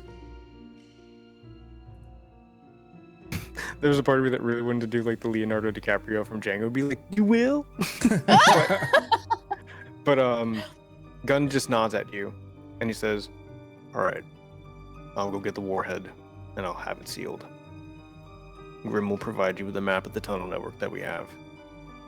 I think, if I'm not mistaken, you made friends with you all are the 35th deep divers, correct? We are. Then you'll be happy to know that the 34th and all of their previous iterations were the ones that made those tunnels. Then it'll be phenomenal. As he turns to go and get the warhead, there is an echo in the distance. Followed by another one. And at those noises, at that sound, everybody in attendance, their eyes look south of the solar. And you begin to see small little plumes of smoke rise in the distance. Fear falls upon the assembled party's faces. Gund says, no, that's not possible. Triss takes a step back. She begins to speak in Sylvan, directing her guard, and they immediately stir to action. The physician puts on his mask. Well, my friends, looks like we've been found. And with that, we're going to go to break. As we left off, the party had just been shown the corpse of a fallen solar, and given a plan, or maybe half of a plan, according to Nehebka and Muffy, about the best way to deliver a explosive warhead. As explosions echoed off in the distance, alarms begin to ring throughout the camp as everybody assembled begins to prepare for defense. So, I would like you all to place your tokens anywhere within this northern area up here. Ooh. Where's our line? Yeah, where's our Your line is going to be, if I can actually draw it out. Are we in a battle? Are we investigating? Are we going inside of this thing? What are we There you doing go. with this map? So this map, so let me go ahead and also just throw out some quick narration. Because that'll help me know As- where to go. As the explosions echo out, Gund takes his personal retinue and immediately runs off. You see Grim in his red caps, they begin to gear up. The physician dons his full armor, and Trisavin gathers her guard. You hear Gund yell, "Get down to the solar! We can't let them destroy it. If they destroy it, all of this is over." And he runs off. Trisavin, on the other hand, looks to the three of you and says, I know that we have asked a lot of you, and I'm so sorry that I have to ask more. Please, help us here. You got it. And if you need to, we are also at your disposal. And she fans her hand over herself, and Grim's like, yeah, need anything, we'll be on the field with you. She's gonna smile, but look up at Gund. Okay. bet. Wow, what's her name? Nehebka. Just preps her Right, I cannot think. Preps her. Well, one, yeah, the sand is going to immediately flow off of her down into her sword as she shillelaghs her scimitar. Shillelaghs it, preps it, but also looks at Grimnar. Two birds, one stone. Points the sword towards you as some of the sand flies off towards you to consume. Very similar to what happened to Muffy on the field. It's a death ward. Oh, it was a death ward? Ooh. Okay, then. Yeah, well then I'm gonna do it. If you're hitting me with death ward, Yes. then as you see that sand kind of come to my body and form around me, you see my eyes, he kind of just nods at you in understanding of what you're doing, and his eyes kind of fill with a black void, and you see lightning crackle around his body as he reaches out a hand to you, and not in a painful way, but there's just a jolt of multicolored electricity that sparks onto you, as I have now copied your death ward spell and then cast it on you. She will not. She will actually On try Muffy. to get it to be on Muffy. Yeah. Yeah. Yeah, sorry. On me. I was here the whole time. That's what I Pass meant. it That's around. what I said the whole time. Pass it around. Yeah. Yeah, sorry. Muffy was actually holding your arm as she was looking in, like, whoa, this is cool. So There we now I know death ward. It's fantastic. Oh yeah. That is so sick. Yeah, that's why. Yeah. And also, again, so it's clear. It's going to go into orifices and surround your heart. That is her death ward. There's Yeah, sand you can around get your Sandy beating heart. Now with Muffy, I guess the lightning's probably something different, but just so you know. You'll actually just You electrocute her heart. yeah. Actually the electricity just it goes into your body. You know what? It goes to your heart, but it doesn't shock She your heart. gets It waits staticky. till you Her fur. die, and it's gonna hit you with like a fucking paddles. Yeah. Like a defibrillator immediately. Yeah. That's cool. Yeah. That's really Yeah, cool. her fur gets staticky. But I Muffy hate it. has 80s hair. now. Yeah. You just Yeah. have this aura of like electricity that kind of just crackles from time to time around your body. But You're the person scooting your socks on the rug and then touching people so they get a little shock. like one of those Taking the balloon to her hair and putting it on the wall. Oh God, yeah. I'm also you're gonna see the sand. Actually, you see the bottom of my feet almost begin to dissolve and just become just ever turning force. I'm gonna cast long stride on myself. Hell yeah. Just And also, as a Indeed. point of order here, real quick, because this is not like the last combat where you all were suddenly thrust into like a strange situation, you all will actually, instead of having to be placed in the north, you all are welcome to place yourselves on the solar. You all have full range of effectively like great. the entire top half of the map. Oh. that's where we can Okay. start.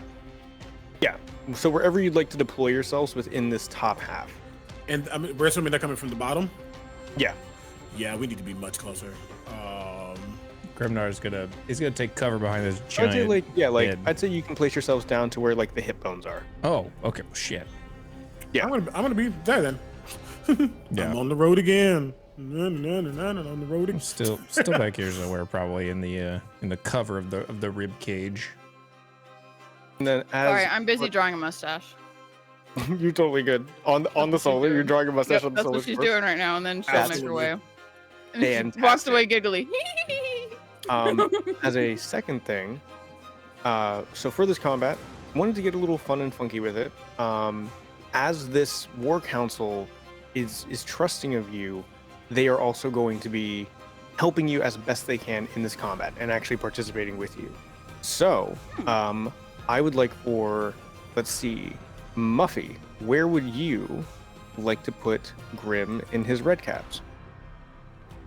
How many of them are there? There are currently, let me toggle their visibility. It'll be Grim and 3 red caps. Here you go, Sam. Wee. Mustache. Oh my gosh. There it is. How'd you know? Yeah. What is love the he? What idea is that- Grim? Say again. What is Grim? So Like, Grim what's is going his to Grim is going to be a hobgoblin. His character sheet will be as a, where is it? It should be a hobgoblin devastator. Oh. What's that? So is he a caster? Is he melee? He has casting and melee. He also has abilities that directly affect he's units cool. near him. Enemies that are near him? You said? Uh, Or again? units, sorry. You said units that are near oh, him? like units around him. So like allies around him. Yeah. Okay, that's what I was trying to figure out. If he has anything of plus this to however 2 people you have around you. If that's the case, actually, I like where he is right there. Okay. With those 3, it's kind of a good back flank.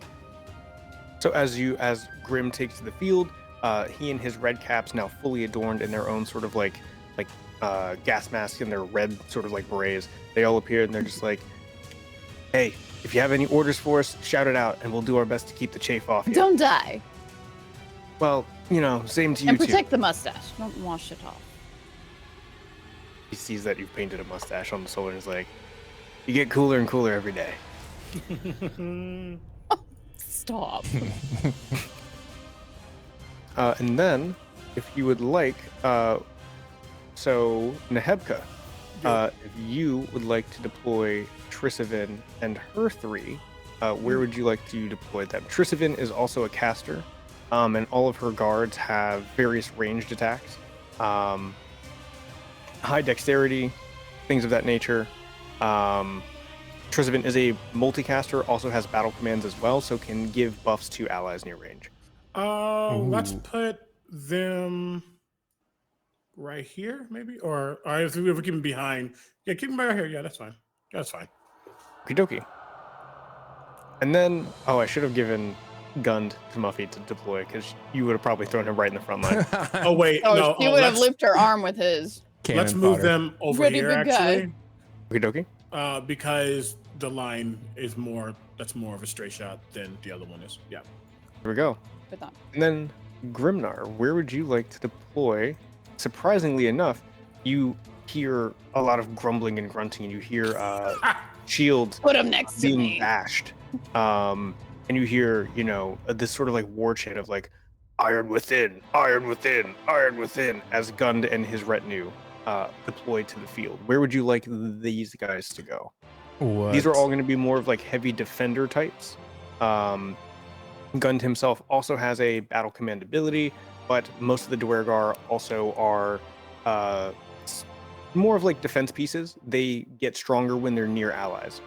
They also all have abilities to enlarge. I actually, funny enough, I want them to be like, seeing that they have a shield wall and I'm a caster. I want them to be right in front of me. And my Right in front of you? Okay. my click won't do it. It won't ping, but it's right there where I just made a mark. Okey-dokey. There, I want them to form a shield wall in front of me, and it doesn't have to be like right in front of We me. just painted something. It could be yeah. It could be It's Muffy's paintbrush dripping. Sorry. it can be like, yeah, just kind of like and if like Nehebka wants to fall back behind that line as well to cast, like that's fine, but I'm gonna be slinging spells from behind a shield wall. You know that she's kind of versatile. She likes to get up front just as Okay. much as she gets away. Yeah, that's Okey-dokey. me. I'm gonna have them at least kind of, and not just to protect me, but just kind of to form a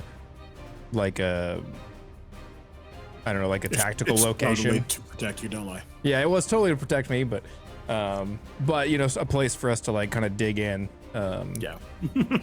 Yeah, no, selfishly lose this. Yeah, man. no, yeah, like Use him to the fullest. I'm trying to like create a safe home for everybody, and like I just happen to be standing there, so Yeah.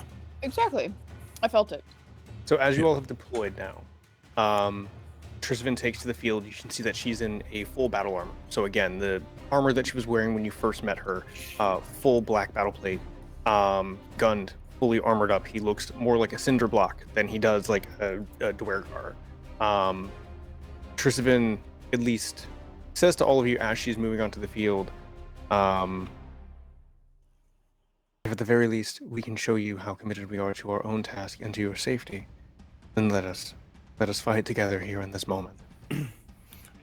I'm going to hold some sand in my hand. It's going to form around my head. So I'm literally holding a guidance spell for when we see people and pop off, just so I can have a little boost to initiative.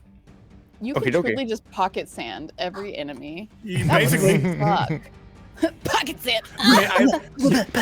We didn't get to see it, but I have a feature that's basically that. Oh, that's probably nice. Please pocket sand gun. Oh no, it was an accident.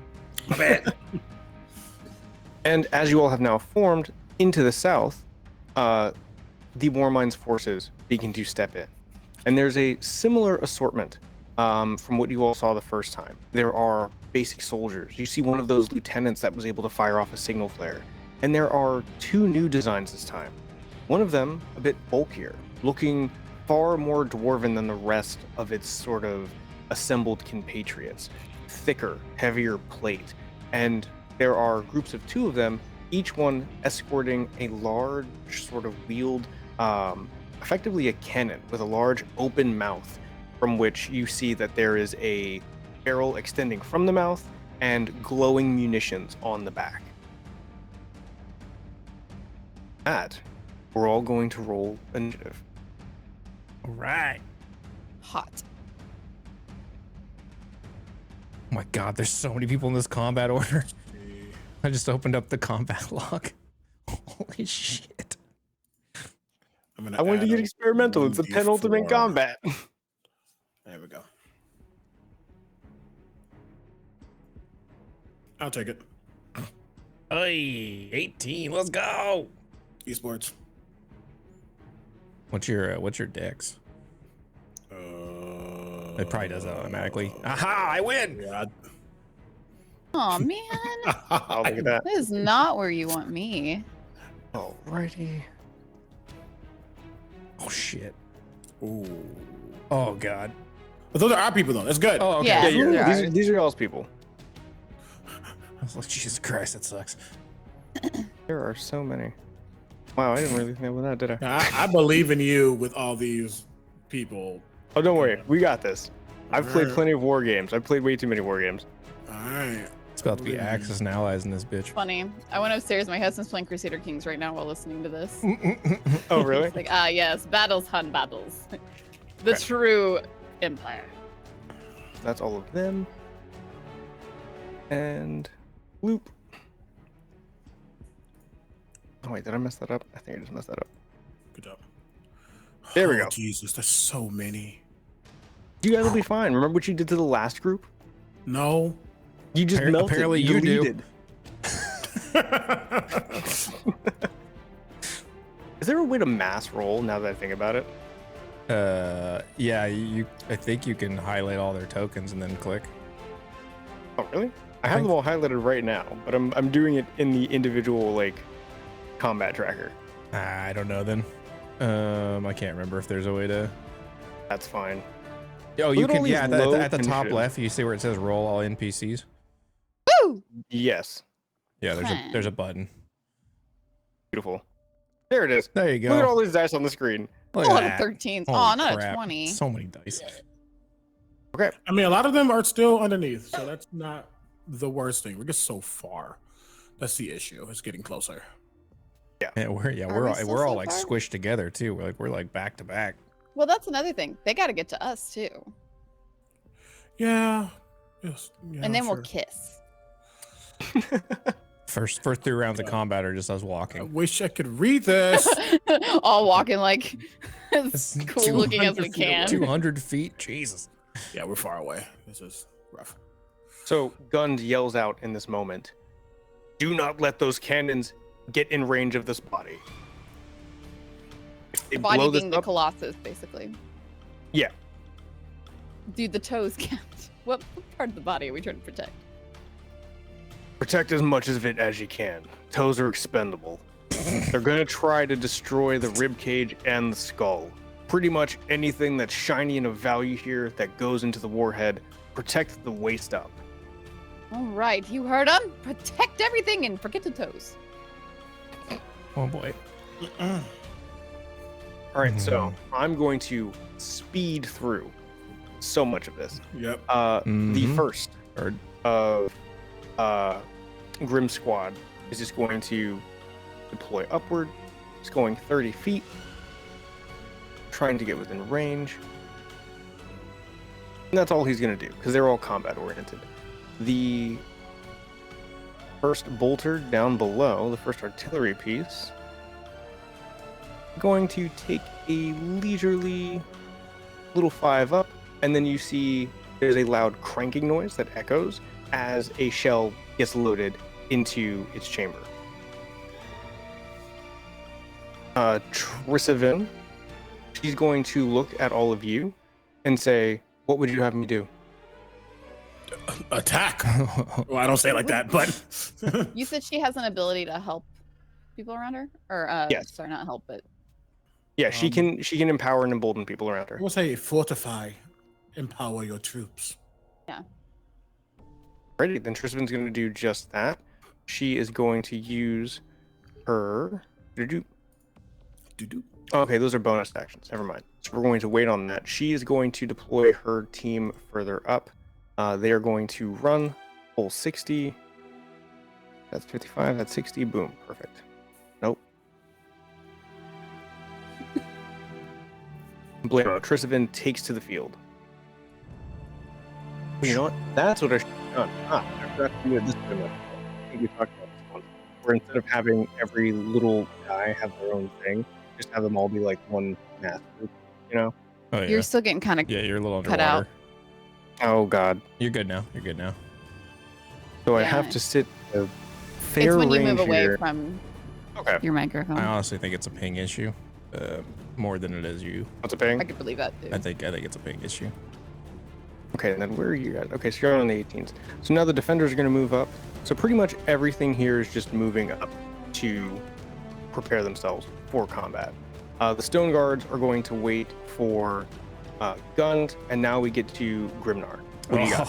Oh, Grimnar. Grimnar. I want to see what the. Yeah, I gotta do a little measuring here. Hold on. You know, how big is this? That's the wrong tool I want. Oh my god. Oh yes. Okay, so Grimnar is going to just shout to the folks in front of him, just hold the line, as he his body begins to just crackle with lightning and his eyes again turning black, and the even more so than we've seen before, he's got this lightning just kind of like surging and it starts to swirl around his body, and his hands, you watch his hands almost kind of like they're already kind of torn and kind of like burned, but they start to char even more, and the black and lightning around his eyes begins to burn away some of his fur and skin, as I launch a giant fucking fireball. Yeah, you do. Hell yeah. As I heat up this lightning until it's a giant fireball, and I just throw it over the top of these shields, and with some spell sniper, I'm getting it all the way there. Whoa, nice. Whoa, okay. I'm getting it all the way there, and it's and I'm casting it 4th level. I'm also using some sorcery points to heighten it. So whoever's the what looks like the leader, I'm giving him disadvantage. Whichever one looks like the leader of this group. Actually, you know what? The guy who's loading the cannon. Okay. Whoever's in charge of that cannon is getting disadvantage. The cannon is self-loading. Okay, well, okay. Whoever looks like they're in charge of this faction, then, can you actually point that out to me where they're at? That's going Over to be there. the lieutenant that does the flares. Okay, so I can Does that get. drag your attention to it if I just hold down left click, or do I have to hold? Yeah, it no, I different? know where you're at. Okay. So Holy shit. I can get everyone in there, Holy. Okay. and that guy has to make the save with disadvantage. It's a DC 19 dex save for them all, and because none of them are DC 19 dex attacked, if none of them have attacked yet, I also have my sneak feature, whatever it is. I can't remember what it is. It's gonna add 2d6 damage on top of my attack to anyone that fails. Okay. Actually, well, yeah, none to of them anyone have because attacked. they're taking damage either way. Right. So yeah. So roll those saves. The disadvantage on the one dude. Okay, so we'll start with the first cannon up here, and it's a what deck save? 19 dexterity. Should be able to click their token and click that button in chat. That should be visible. Was it visible? Yeah, It's yeah. Dexterity saving 17. throw, 17. Failed. Let's go. Okay.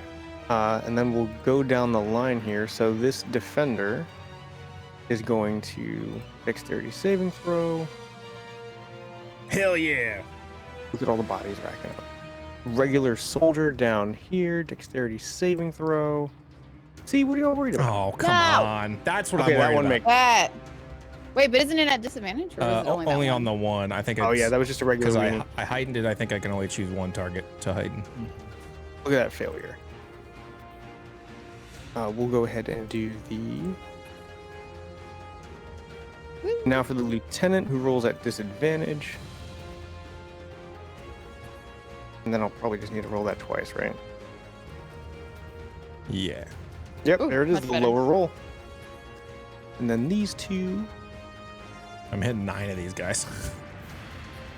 That's wild. Hell yeah. Okay, so, yeah, it looks like the only ones that really made it out of that was the one soldier that had a nat 20. Yeah. Yeah, so roll Okay. damage, my man. Okay.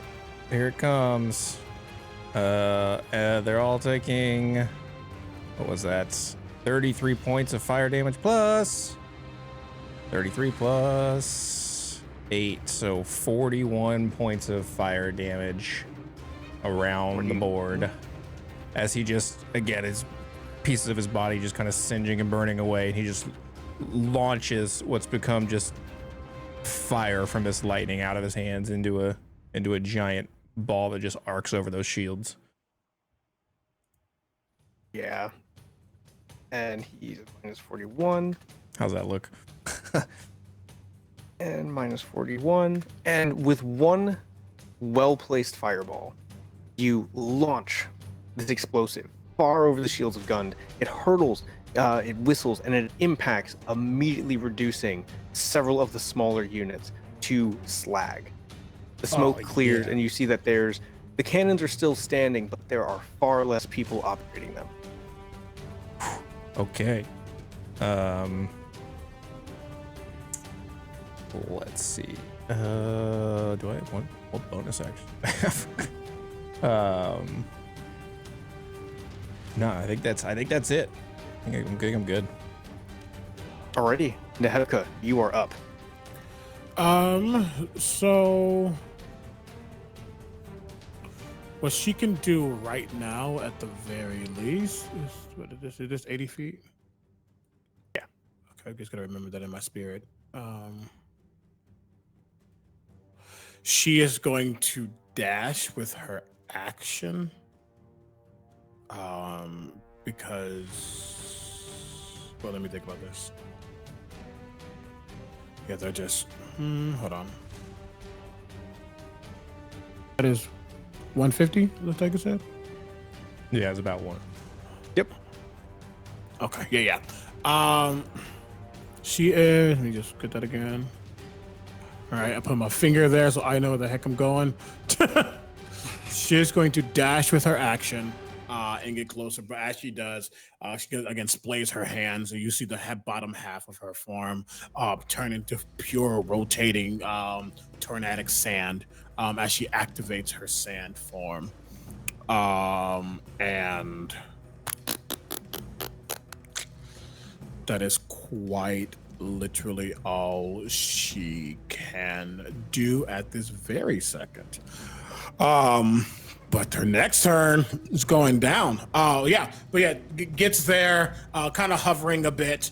Her scimitar is out, silent, just watching.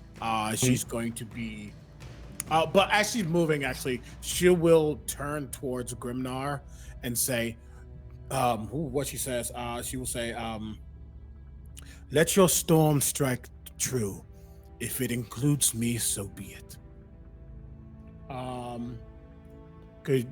With the intent that she's getting as close as possible. So that is going to be her. That's all I can do. Okay. Next in this order is our lieutenant, our scout here. With this fire effect having passed and seeing the majority of its chafe completely pretty much ruined, it's going to move 30 feet up to try and get at least as close as possible here. And it's going to raise its arm, as you all have seen it do, to fire off a signal flare. Red light fires off into the air, and there's silence, followed by the distant droning echo of those mighty war horns. You hear one coming from the west side of the Solar's corpse, and one coming from the south. A fireball too early. And that's all it's going to do on its turn. On the next go round, the Titans are coming. Is Okay, it the Buffy, it's on team you. ones? Is it the what Team one? Titans. The Teen Titans are coming. Titans, go!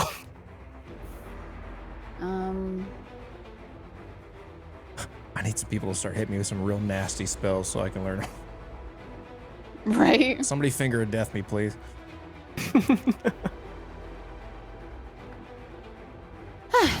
Okay.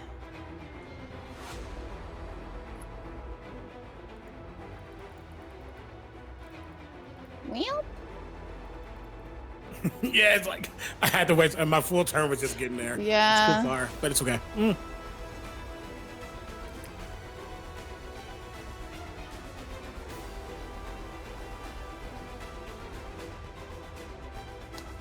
Is no. Literally gonna use dash as my action. I can't really do anything. We'll get there. And don't regret it. You have a pretty far dash though, right? Could I? Is it that I didn't hear you? If it's too late, that's totally fine. It doesn't change much. It literally just changes destination. Okay. Because I have to use my action to move, so it's still action to move technically, just casting a spell. But this also might help Muffy. Okay.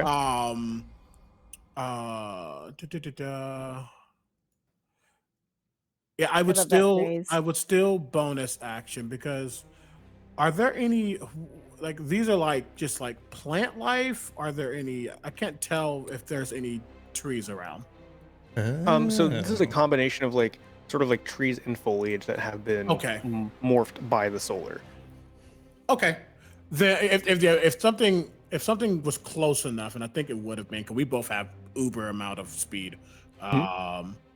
She would have gotten to a tree, and I'll even hold the action technically. Gotten to a tree, touched it, and just all of it would just get encased in sand. Oh, okay. Completely encased in sand. And as it finally gets consumed, the middle of it would just begin to break open. The sand is literally ripping it apart. And then you see a swirling mass on the inside as I cast Tree Stride. Yeah. Oh, okay. To get me and Buffy, and if Grimnar wants to get closer. Oh my gosh, did you just call me Buffy? Yes, Buffy. The warfare player. We would honestly appear like here. I just launched a fireball 300 feet. I'm staying right where I fucking am. So if Right. Muffy wants to get close, that gets her player's a ready. lot closer. Where can I Yeah, go, that is Captain? That's totally acceptable. Yeah, I totally accept that. So yeah, Muffy, if you want to slingshot your way forward. Yeah. How much more does that give me?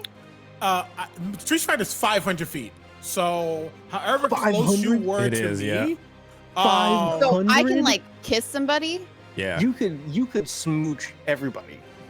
Oh my gosh, I want to smooch this guy specifically. So that didn't take my action then, right? Yeah, Did you technically say you that? both can be as close as you want with Tree Stride. Sheesh. That's why I'm getting where I am. That would have been all Perfect. my turn though. So yeah, go off, Queen. I rage. Hell yeah. Also, cast a Does spell. this tree stride also work for any of your allies or only people that you choose? Like, could Trisavin launch Tristan can herself use off it of too. Yep. Is that on her turn or no? Wait, hold on. Well, I don't think it me a second. doesn't open a permanent portal, does it? It doesn't open a permanent portal, no. Okay. Oh wait, I'm thinking. Wait, is there a different one? I'm gonna use it regardless. But hold on. There's another one. Oh, I might have been thinking about transport via plants. Hmm. Ignore that. That's not true. If I use 2 spell slots, I would take it just to have her with me. 2 level 5s. Let her have I'm it. gonna let you just have it. 'Cause it's a total fair thing. So yes, Muffy fires off. Gotcha. Thank you. Go ham. That's such a cool spell. That is such Right? a cool spell. I haven't seen that one used in a while. As soon as you started describing, you're like, when you were like, oh, are there trees around? I was like, oh shit. Does a 16 hurt? Oh, no, it does not. Does not beat its armor class. Tartar sauce. This guy next to me. Which one is this? Who is this? Who are you? That's gonna be the Blade Scout, so that's gonna be the lieutenant. Oh, that's big boy. Ah, that's why he's chunky guy. Yeah, but last time you hit him with so much paint that he just melted into a pile of goo. To be fair, yeah, That's we not were a hitting for problem. like 30 last time or something. Yeah. Got hit for a 34. Then I would like to attack recklessly. Okie dokie. Yeah.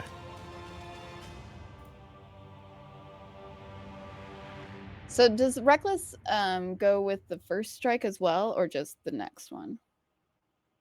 Is it advantage on this one as well, or no? I don't remember, isn't it? Isn't it for your turn? You just like for your whole turn you Yeah. attack with Well, advantage? it says when you make your first attack on your turn, you can decide to attack recklessly, giving you advantage on melee weapon attack rolls using strength during this turn. Yeah. So it doesn't really say. Yeah, and I did. It Pick said you get can or advantage cannot. on melee attack with strength during this turn. So if you have multiple attacks, it's Okay. every attack. Let's give it a go. Does 20 not natural? That hit? hits it. Yeah. Nice. Hold on. Let's go. That is 12. And which one is that?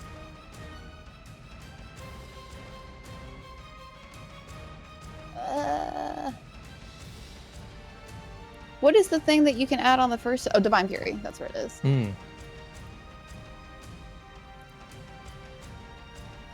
It's actual 7, so it's 19. So you, But that's 7 necrotic.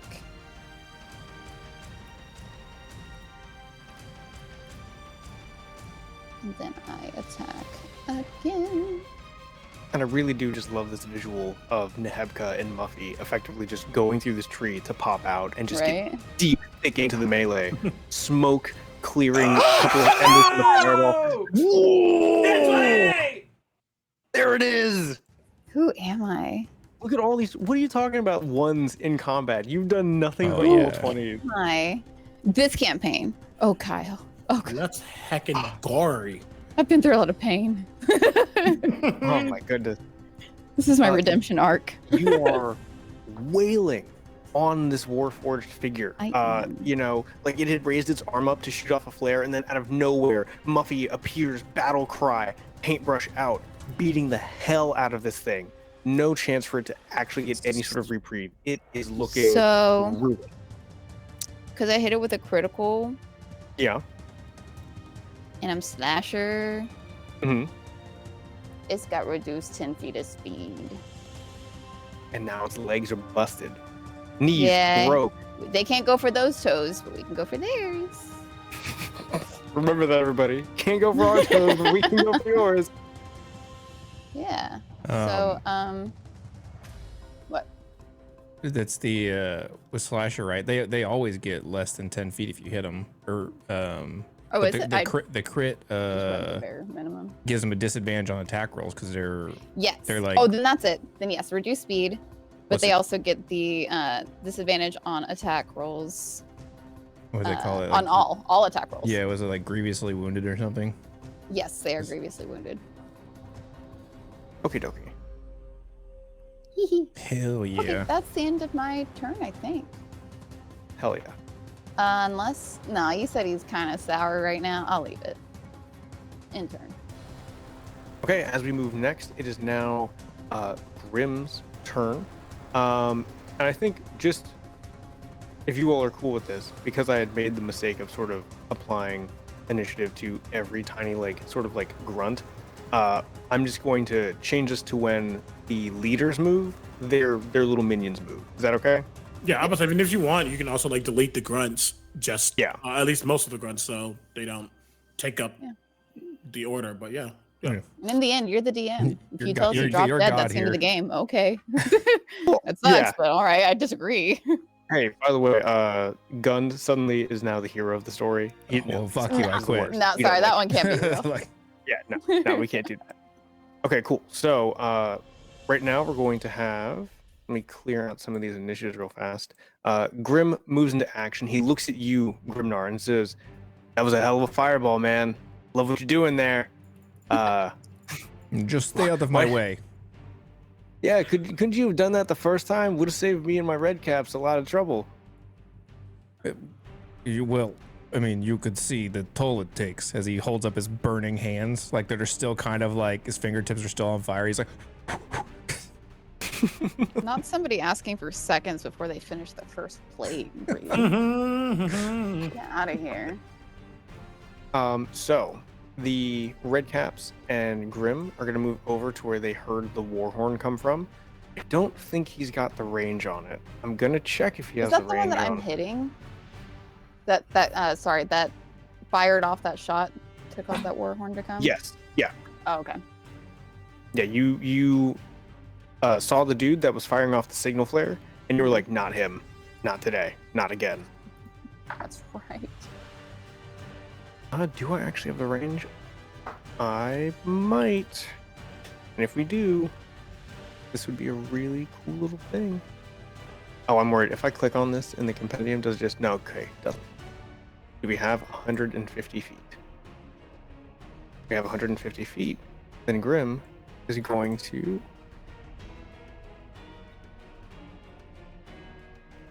Oh.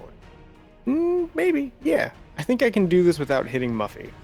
I think. Honestly, even if you have to, my AC is so high. 5, 10, 15, 20. So Grim is thinking about casting Fireball. Have him do it. "Oh, he's gonna I'll steal make he's a gonna save steal for my it. thing." Yeah, you see your thing. He saw you do, and he's like, gonna be like, "Hey, man, I got this in my deck of cards too." I like Ooh, that guy, You but should he's have him kind of hit you, and then you just seal it again and get to use it again. Oh my Or gosh, how that? Does that work? that's not how that works. I already know Fireball, so you'd just Dang be it. hitting me for no reason. Okay. All Now I've got to. right. Now, I'm so sorry to ask this question. When I cast the spell, does it give me the target circle, or do I have to draw a target circle? It gives you the target circle. If you there's a checkbox when you go to cast it, you choose the level, and then it will say like, do you want to draw the thing? And if you click yes, then it will do it for you. And if not, then it won't. There's a checkbox. right. Yeah, we're gonna try this. We're gonna see if we can hit. If not, we're gonna just take it a little easy here. 'Cause I could also just do this instead. You know what? Was it Yeah. Fireball a deck save? Like you Mhm. hit Yeah. technically. Okay, got it. Yeah, you're gonna get half damage no matter what. Mm-hmm. Unless you get a net. Oh, that's weird. Why doesn't it pop up in the quick menu? Oh, I guess I gotta pull it out of the compendium. Oh, that's whack. All right.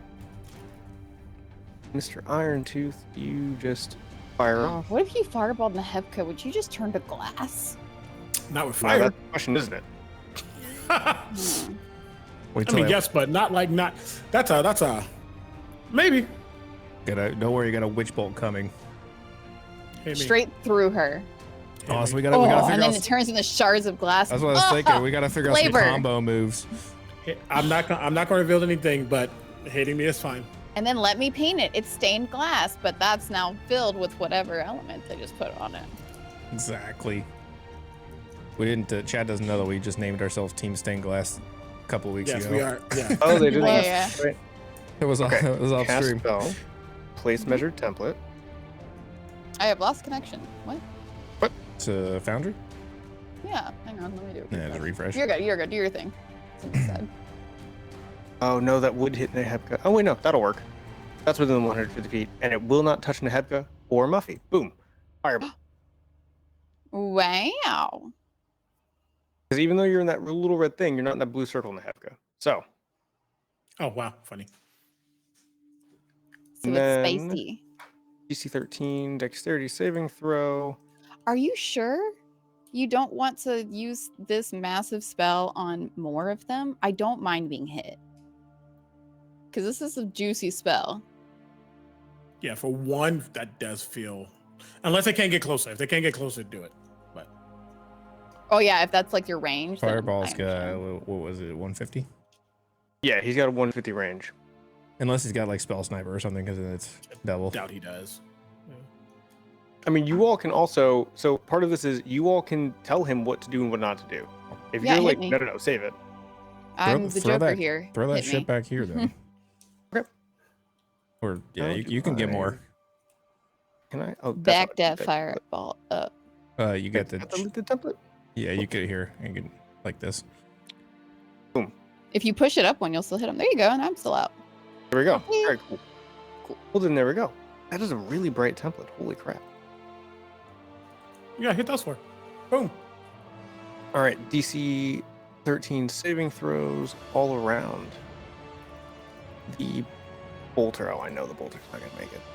That's Does this fine. lieutenant This have lieutenant's probably gonna eat it. disadvantage? Oh wait, does he still have disadvantage? I mean, it's on attacks, but you told me I took his legs, basically.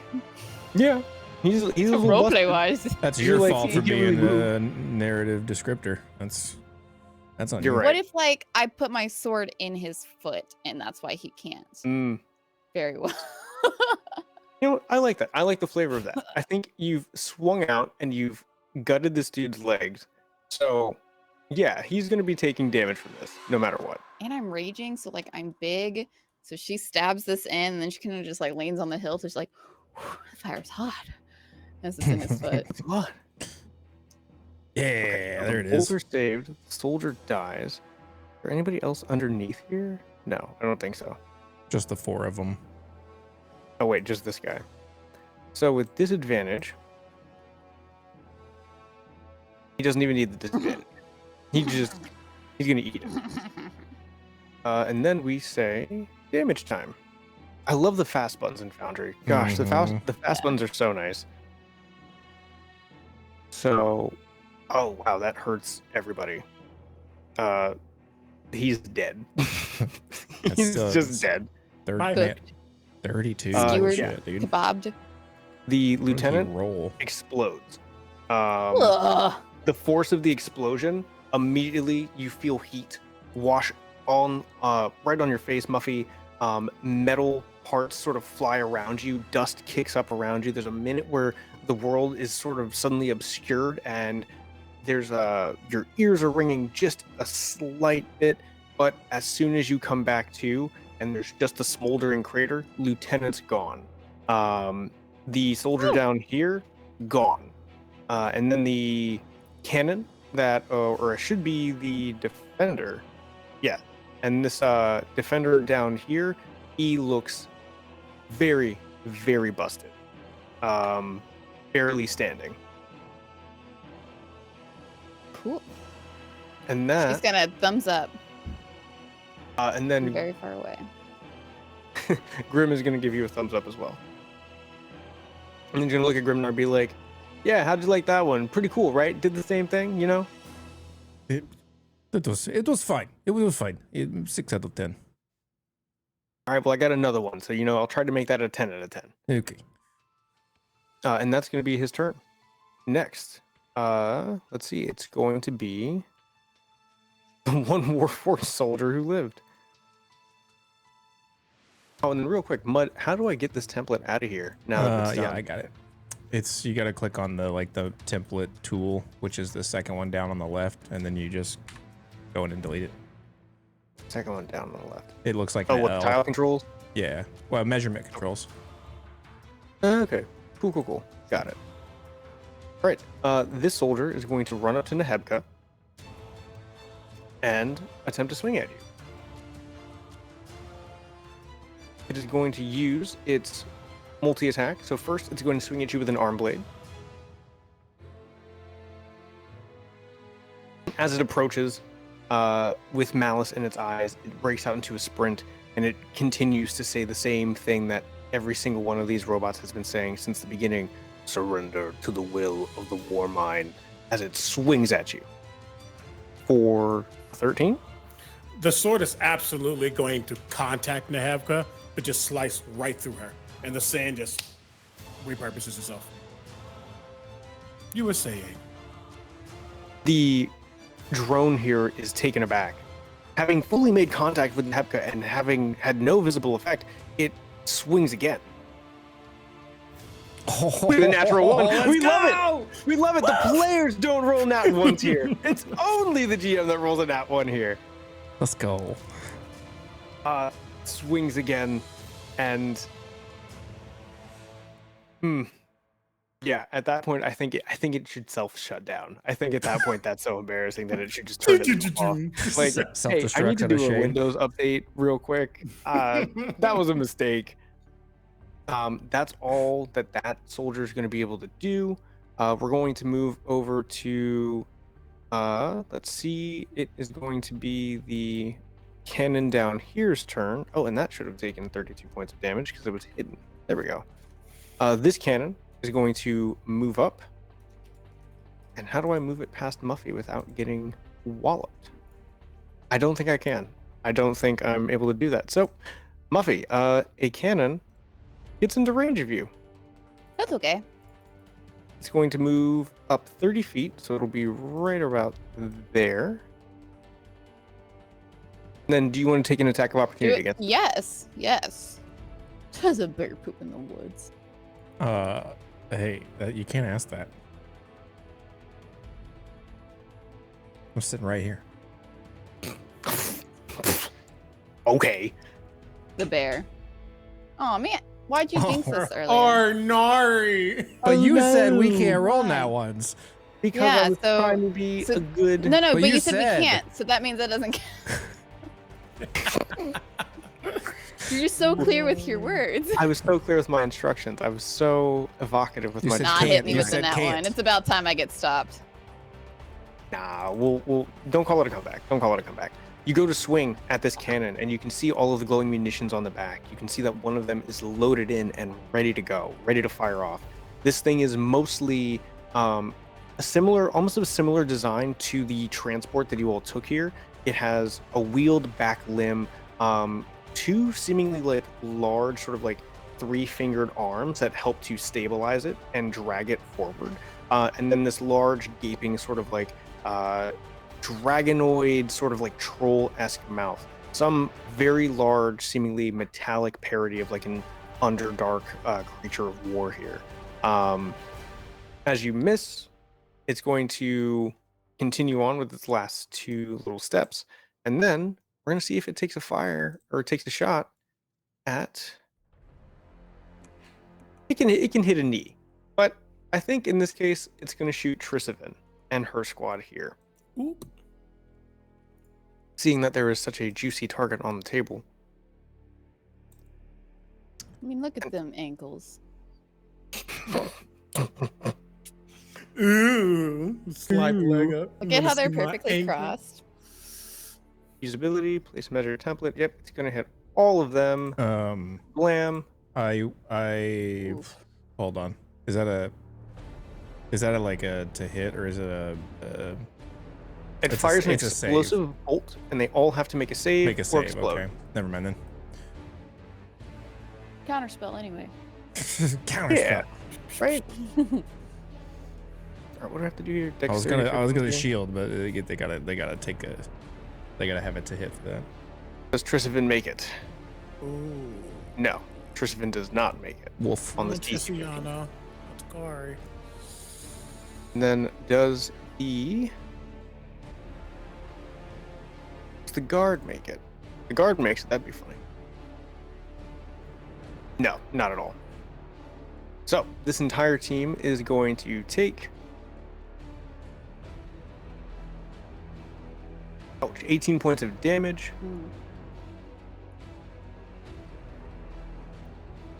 Oh, that's not it. Oh, that's so cool that I can actually select every single token and apply damage to all of them. That is fantastic. Alrighty. That concludes the cannon's turn. Trisavin and Co are still standing. But as the explosion clears, you can see that each one of the guards in her retinue has raised up shields. They've effectively formed a sort of like a metal lotus around her with armored plates and shielding. The explosion, of course, was still concussive. Fire has obviously like wreathed around them, but they are unhindered in this regard. Next in the line is going to be... That was the cannon. Oh, it's Gun's turn. Oh, great. He flees. Seeing everything that has gone on, Gun is going to look back at you, Grimnar, and say, "This doesn't stop with this. They're going to send more. They're going to send a lot more. We have to get up there." I know. Go. He's gonna tell him to leave him back. That is 30 feet. BRB record. I got a little bit of time. Yeah, you got it. Grimnar's like, I set up this defensive perimeter and everybody just fucked off. Even my token. Look at my token. He looks displeased. Guys, we have tactics. He does look displeased. We have across. tactics. And then for his... Oh, wait, are you guys within 120 feet? No, you're not. Okay, we'll have to save that for later. All right, and that's going to end... Wouldn't they dash or something? Oh, yeah, we can use the dash there. So we'll move another... Where's that? 30? Right there? All right, so we're at the broken shin.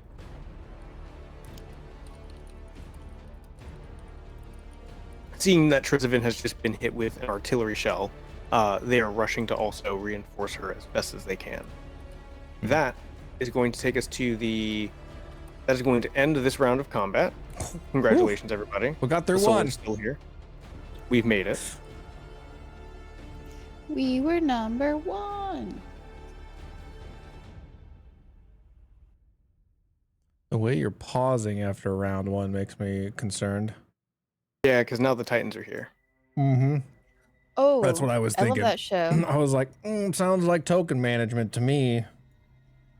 Wait, Yeah. are the Titans the ones that were under the ground? The Titans were the huge walkers that you all saw when you first I landed. know. But wasn't there something massive under the ground too? Did that ever come up? I might be misremembering. I think there was the ground shaking from these things walking. Yeah, the ground was shaking from them. Oh. Yeah. So the first one appears into the south, and you hear the as it walks in. And then the second one appears directly to the west next to Trisavin. Oh, are they trying to destroy this skeleton? Yeah. Like, are the Titans related to it somehow? I think I missed all of that. Are you? The Warmind is currently... My notes don't say that. Oh, yeah. The Warmind and all of these Titans are trying to destroy the skeleton right now. Sam? I need to reread my notes. We can definitely have a little note check. I feel like you said something, or you were telling us all these things, and I just kept leaving out Titan because I was so stuck on how big they probably are. Like, they're huge. It's scary. Attack on Titan. I was actually just watching Attack on Titan 2, and now I need to So like good. actually like watch it because everything gets like super cool apparently. Mm-hmm. But anyway, so the Titans appear, and the Titans jump into the combat. Okay. Is it cause an earthquake? Yes, the ground is shaking, the trees are rustling, the water is rippling outwards as these two titans appear, each one eyeballing the fallen solar. You can hear Grimnar. You hear Grim from this distance go, "Oh fuck." Nehebka and Muffy. All of the remaining Warforged sort of drones near you immediately begin to break into a surrender to the will of the Warmind. The Warmind approaches. No. No, I won't. No, thank you. No. All right, Give you my answer. so these two are going to jump in. Oh no. It was on the 2, and then like it bounced the no. wall. Ruh-roh. Oh no. Well then. That's the last. I mean, maybe yes. Actually, maybe yes. So we. Ugh. Okay, so y'all are at 18. Got it. And then going to the top, the cannon is going to move forward. Okay. 30 feet to get within range. Right there. Oh, hate that. Yeah, And these the cannon- titans. One of them just got a nat 20. What just happened? On the initiative. This colossus. Oh, cool. Great. We love that. The cannon is going to fire at Gund and his group. Good thing they moved. Didn't that cannon just go? Different cannon, I think. The other one. The one that gets moved was the one that went past Muffy and shot Tristan. Oh, you're right. I Yeah, see this that. one just went. Yep, my Yeah, bad. Let me the one over rewind here, that. Yeah. 5, 10, 15, 20, 25, 30. There we go. My bad. Redo. No, you're good. This cannon is going to try to move forward, prompting opportunity attack here. I will take it. I think. Yeah, because. Yes. I don't have any other. Yeah. What I did. Okay. Let me. I'm sure I need the target still. Maybe. Maybe. Okay. There you go. Scimitar. 28 to hit. Nice. Yeah, 100% hits it. Not the best damage. Music is so far, or so good for Nehebka. Right. Yeah. Good choice. 10 points of slashing damage. It works. It works. Hey, it's up to. Yeah. You slap at the arm, and you see that one of the joints sort of pulls. Stop. No, Ouchie. ow. Stop. Ow. That hurt. That hurt, Charlie. Hi, Charlie. It's going to move up 2 more, and then as long as it has 120, yeah, it's going to... Oh, we can still shoot. We can still shoot gun. We want to shoot gun, right? Do we? That or What if we Tristan. say no? I mean, we all do. That or Tristan. That's true. Yeah, not Tristan. No, definitely not. Who's going to fire on gun? Yeah. Oh, I hope you fail. Let's see what happens here. It's going to fire its explosive bolt. Right. Well, I guess I could hit both, but yeah. Oh god. Yeah, we'll just do that. Why not? Oof. Ouch. All right, and then these fellas all have to make dexterity saving throws. Where's Grimnar? I am. Grimnar's at the back. I'm back where I started. Oh, you're way back. Yeah, Grimnar's like, don't worry about it, guys. I am the last line of defense. And then At that point. Tactical retreat. Good luck. Ooh, so Gund made it. Ooh, that's that's good. so. Tristan None failed, ones, right? and 2 of his guards failed. Yeah, there's a 2 here, not a 1. All right, so Tristan takes damage. Everybody else takes damage. That's okay. Okay. Okay. And then they...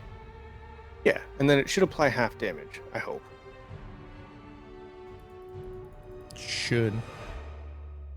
All right, another explosive hits. The Duergar, part of Ashbrow's cadre here, all of them raise their shields. But you can see that from Trisivin's expression after this smoke clears that she's no longer confident about this defense. This was not on her plan. This was not in her playbook. Gund has a fervor about him. He's so committed to this defense that you hear him yell, "Forward! Forward! To victory or death! Forward!" That's going to conclude the cannon's turn. So now we move over to, I believe, at the top of this. Since I got the two cannons mixed up, it should be Trisivin's turn now. Mm-hmm. If for timing's sake, she just, in her shakiness, probably just stands her ground. Maybe has some reactionary stuff, like shields or whatever. Or maybe if she has some magic, hit this boy over here, to the left. Yeah, she's going to direct her attention to the Titan for sure.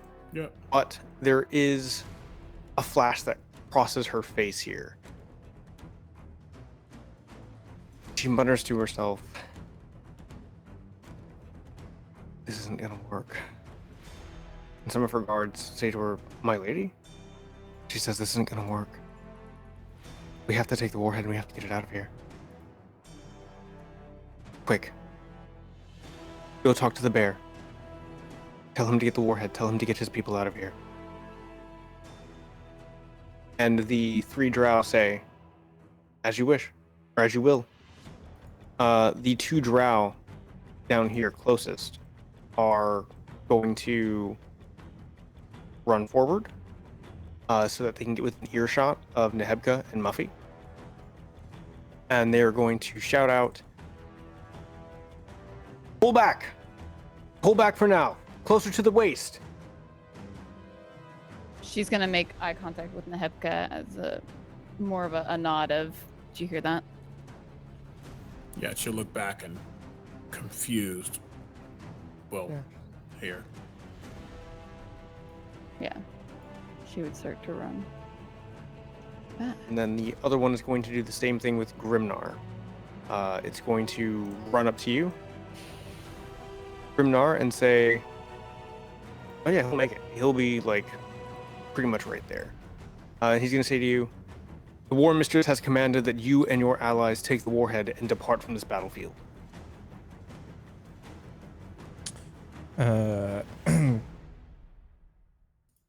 Grimnar will nod, but he's already charging up for an attack. Okie dokie.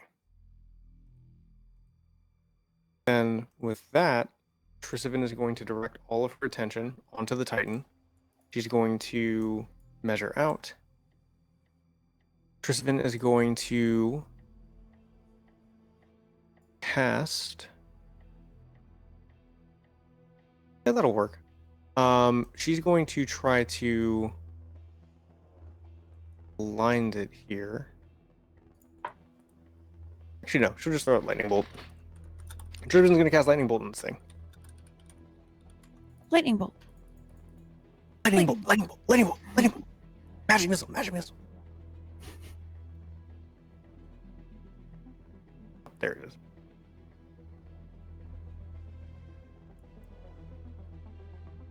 Oh wait, why is it not rolling again? When you pull it up and it doesn't give you the roll option, how do you fix that? What's the issue?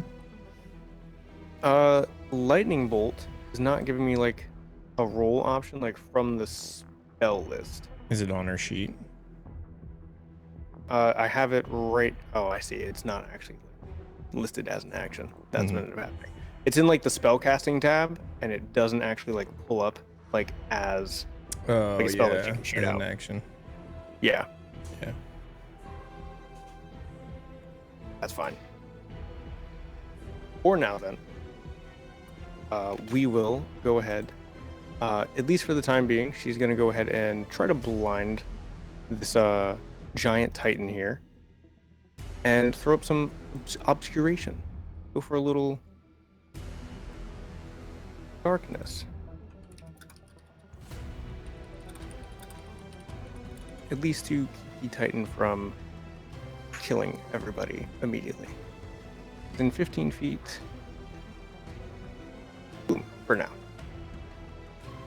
And that will end her turn and pass on. The first Titan is going to move.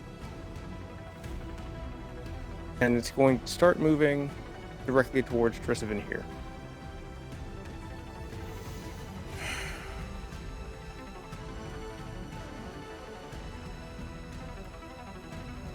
It does not have the reach for her, and it does not have anything on it.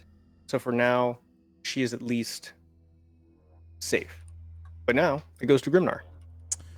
Grimnar, you see him charging up again, this lightning kind of consuming his body, similar to the fireball, but seeing or hearing this message that we need to go and get this warhead and to basically kind of push on with this other half of the mission.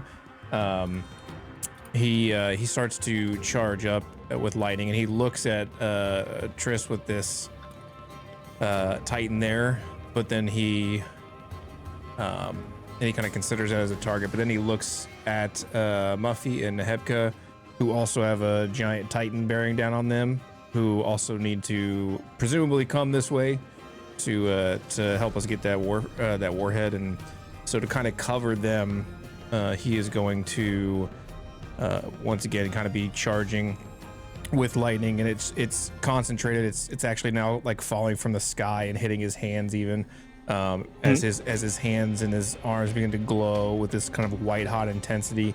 And all of a sudden that lightning crackling and the light from that kind of just like collapses into his body in this moment and just disappears. And then with just an enormous burst of like unbridled chaos energy out of his eyes, just 2 laser beams. He's gonna try to. There's the lasers. He's gonna try to homelander this guy down here, as he just fires this chaos energy out of his eyes.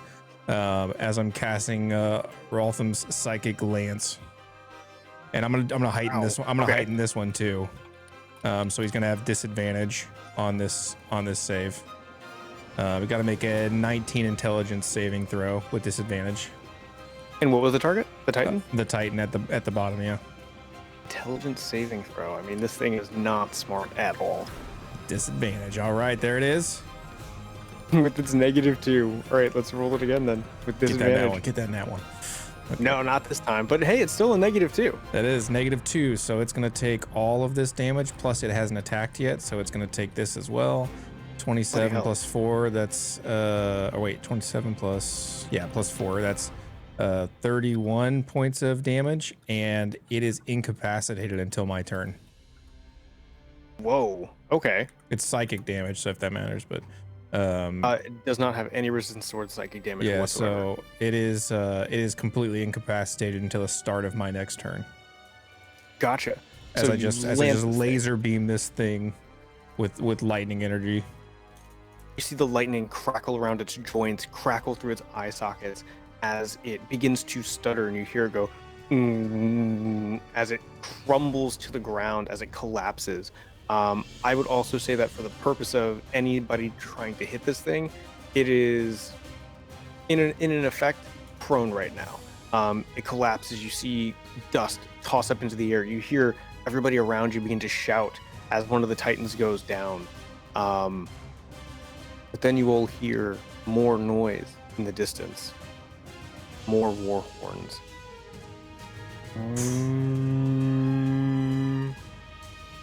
The Warmind is coming.